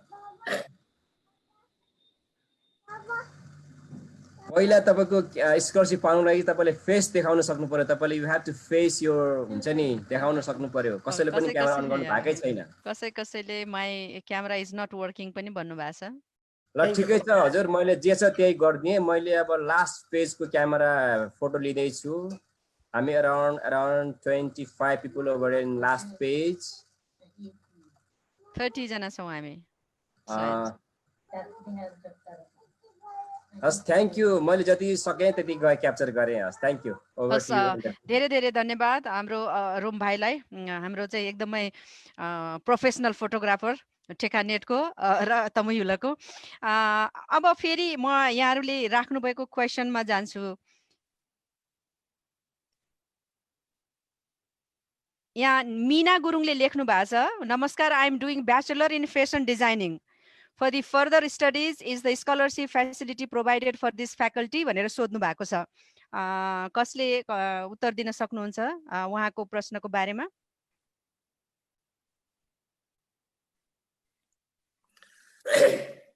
कोही हुनुहुन्छ? मेरो विचारमा ग्लोबली इन्टरनेसनली जुन मैले जुन वेबसाइट शेयर गरेको थिएँ, म फेरि यहाँ एड गर्छु। त्यो वेबसाइटमा गएर तपाईले समय बिताउनु भयो भने you have to spend about 3-4 hours. विभिन्न तपाईलाई चाहेको के हो, कुन कोर्स, कुन स्कलरशिप, कुन देश, कुन रिजन तपाईले पाउन सक्नुहुन्छ। त्यसैले त्यसमा एक्सप्लोर गर्नुभयो भने there will be lots of opportunities where you can see and explore. म त्यो लिंक यहाँ फेरि राखिदिन्छु यहाँ सबैलाई। धन्यवाद। हस्, थ्यांक यू दाइ। र यहाँ हामीलाई सगुन बहिनीले मेसेज पठाउनु भएको छ, टेक्निकल प्रब्लम भयो र मैले आन्सर दिन सकिनँ। नोरा बहिनीले नै भन्नुभएको कुरा हो र मैले लङ टर्म प्लानमा राखेको छु, यसरी नै खेमजङ बुवालाई रेस्पोन्स गरिदिनुहोस् है भनेर भन्नुभएको छ। सायद खेमजङ दाइले सुन्नुभयो होला। यहाँहरू सबैजनालाई धेरै धेरै धन्यवाद प्रश्न राखिदिनु भएकोमा पनि, र आफ्नो अति व्यस्त समयका बावजुद पनि समय व्यवस्थापन गरी तमु ह्युलस मजुदी गुरुङ राष्ट्रिय परिषद र टेकानेट परिवारको अनुरोधलाई सहर्ष स्वीकार गरी वक्ताको रूपमा आइदिनु भएकोमा आदरणीय नोरा आशा गुरुङज्यू, लील गुरुङज्यू, सगुन गुरुङज्यू, रेबिका गुरुङज्यू र खिम घलेज्यूलाई तमु ह्युलस मजुदी गुरुङ राष्ट्रिय परिषद परिवार र टेकानेट परिवार र मेरो व्यक्तिगत तर्फबाट हार्दिक कृतज्ञता व्यक्त गर्दछौँ। यहाँहरूले हामीलाई दिनुभएको अमूल्य समयप्रति हामी अत्यन्त आभारी छौँ। साथै सम्पूर्ण सहभागीहरूलाई यहाँहरूको सक्रिय र उत्साहपूर्ण सहभागिताका लागि धेरै धेरै धन्यवाद। हामी यहाँहरूको सल्लाह सुझाव र प्रतिक्रियाको अपेक्षा राख्दै 18औं श्रृङ्खलामा नयाँ विषयको संवादमा हाम्रो फेरि भेट हुनेछ। अन्तमा तमु ह्युलस मजुदी गुरुङ राष्ट्रिय परिषदका केन्द्रीय अध्यक्ष श्री रेशम गुरुङज्यूलाई आफ्नो भनाइसहित यो संवादको समापन गरिदिनु हुन अनुरोध गर्दै यो स्क्रिन हस्तान्तरण गर्छु। यहाँहरू सबै सुरक्षित रहनुहोस्, स्वस्थ रहनुहोस्, भौतिक दूरी कायम गरौँ, मास्क लगाऊ र पटक पटक साबुन पानीले हात धोऊ भन्दै बिदा हुन्छु। नमस्कार और से ग्यासाजे।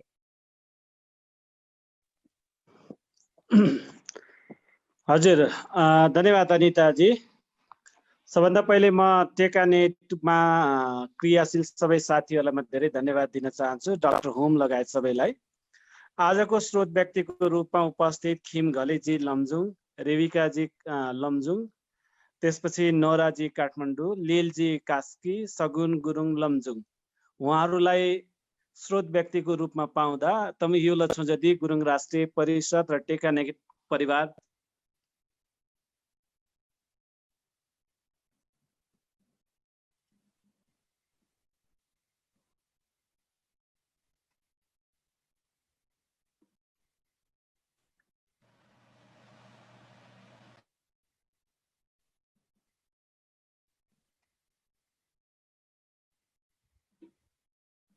लाइन गयो, सुन्न सकेन। श्रीदाई लाइन गएको जस्तो। हजुर हजुर हजुर सुन्नु भएको छ दाइ? Welcome back. Okay okay. म स्रोत व्यक्तिहरू सबैलाई धेरै धेरै धन्यवाद दिन चाहन्छु।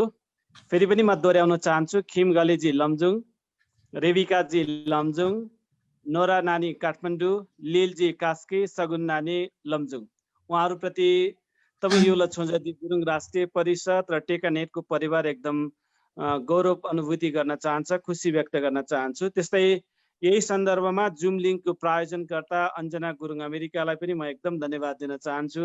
रस बाबु, त्यसपछि श्रीदाई, रुकजी, रुमजी, सबै जो प्राविधिक साथीहरू हुनुहुन्छ उहाँहरू सबैलाई धन्यवाद दिन चाहन्छु।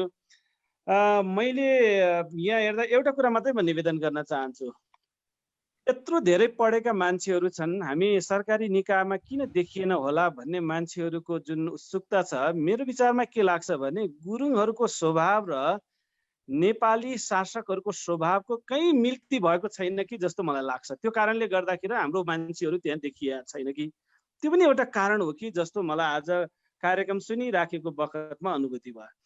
दोस्रो कुरा चाहिँ के हो भन्नु होला भने कयौं साथीहरूलाई के लागिराखेको थियो भन्नु होला भने रेस्पोन्स पनि उहाँको प्रतिक्रिया पनि थियो कि किन यो युरोपमा, अमेरिकामा, बेलायतमा पढेको मान्छेहरूलाई मात्रै धेरै देखाउनुहुन्छ भनेर।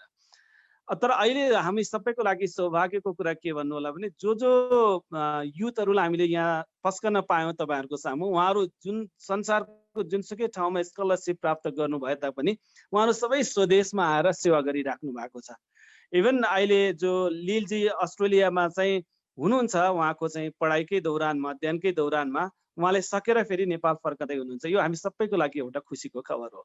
त्यसैले सबै सूचनाहरूलाई, सबै कुराहरूलाई हामीले सकारात्मक रूपमा ग्रहण गर्नु पर्दछ जस्तो मलाई लाग्दछ। र म सबै युथहरू जो आज 5जना स्रोत व्यक्तिहरूले जुन चाहिँ सूचनाहरू तपाईँहरूलाई दिनु भएको छ, एकजना स्रोत व्यक्तिबाट 2जना मान्छे प्रभावित भएर उहाँसँग कन्ट्याक्टमा जानुभयो भने कम्तीमा 10 जना गुरुङले यो अपर्च्युनिटी ग्र्याब गर्न सक्नुभयो भने हामी सबैको लागि सबभन्दा महत्त्वपूर्ण कुरा त्यो हुन्छ जस्तो म ठान्दछु। जहाँसम्म युलज छोन्जदीको कुरा छ र टेकानेटको कुरा छ या गुरुङ समुदायको कुरा छ, मैले त बारम्बार भन्दै आइराखेको छु, सरकारी निकायमा खास गरिकन चाहिँ तपाईँको सर्वोच्च अदालतमा आजको दिनसम्म एकजना गुरुङ न्यायाधीश छैन। त्यो ठाउँ धेरै खाली छ।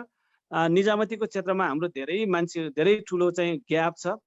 2 जना सचिव हुनुभएपछि बल्ल अहिले 2 जना सहसचिव हुनुहुन्छ। उपसचिवहरूको सङ्ख्या पनि धेरै ठुलो सङ्ख्यामा छैन। त्यस्तै आर्मी र पुलिसमा चाहिँ जुन उपस्थिति कुनै दिनमा थियो हाम्रो, त्यो आजको दिनमा त्यस्तो अवस्था छैन।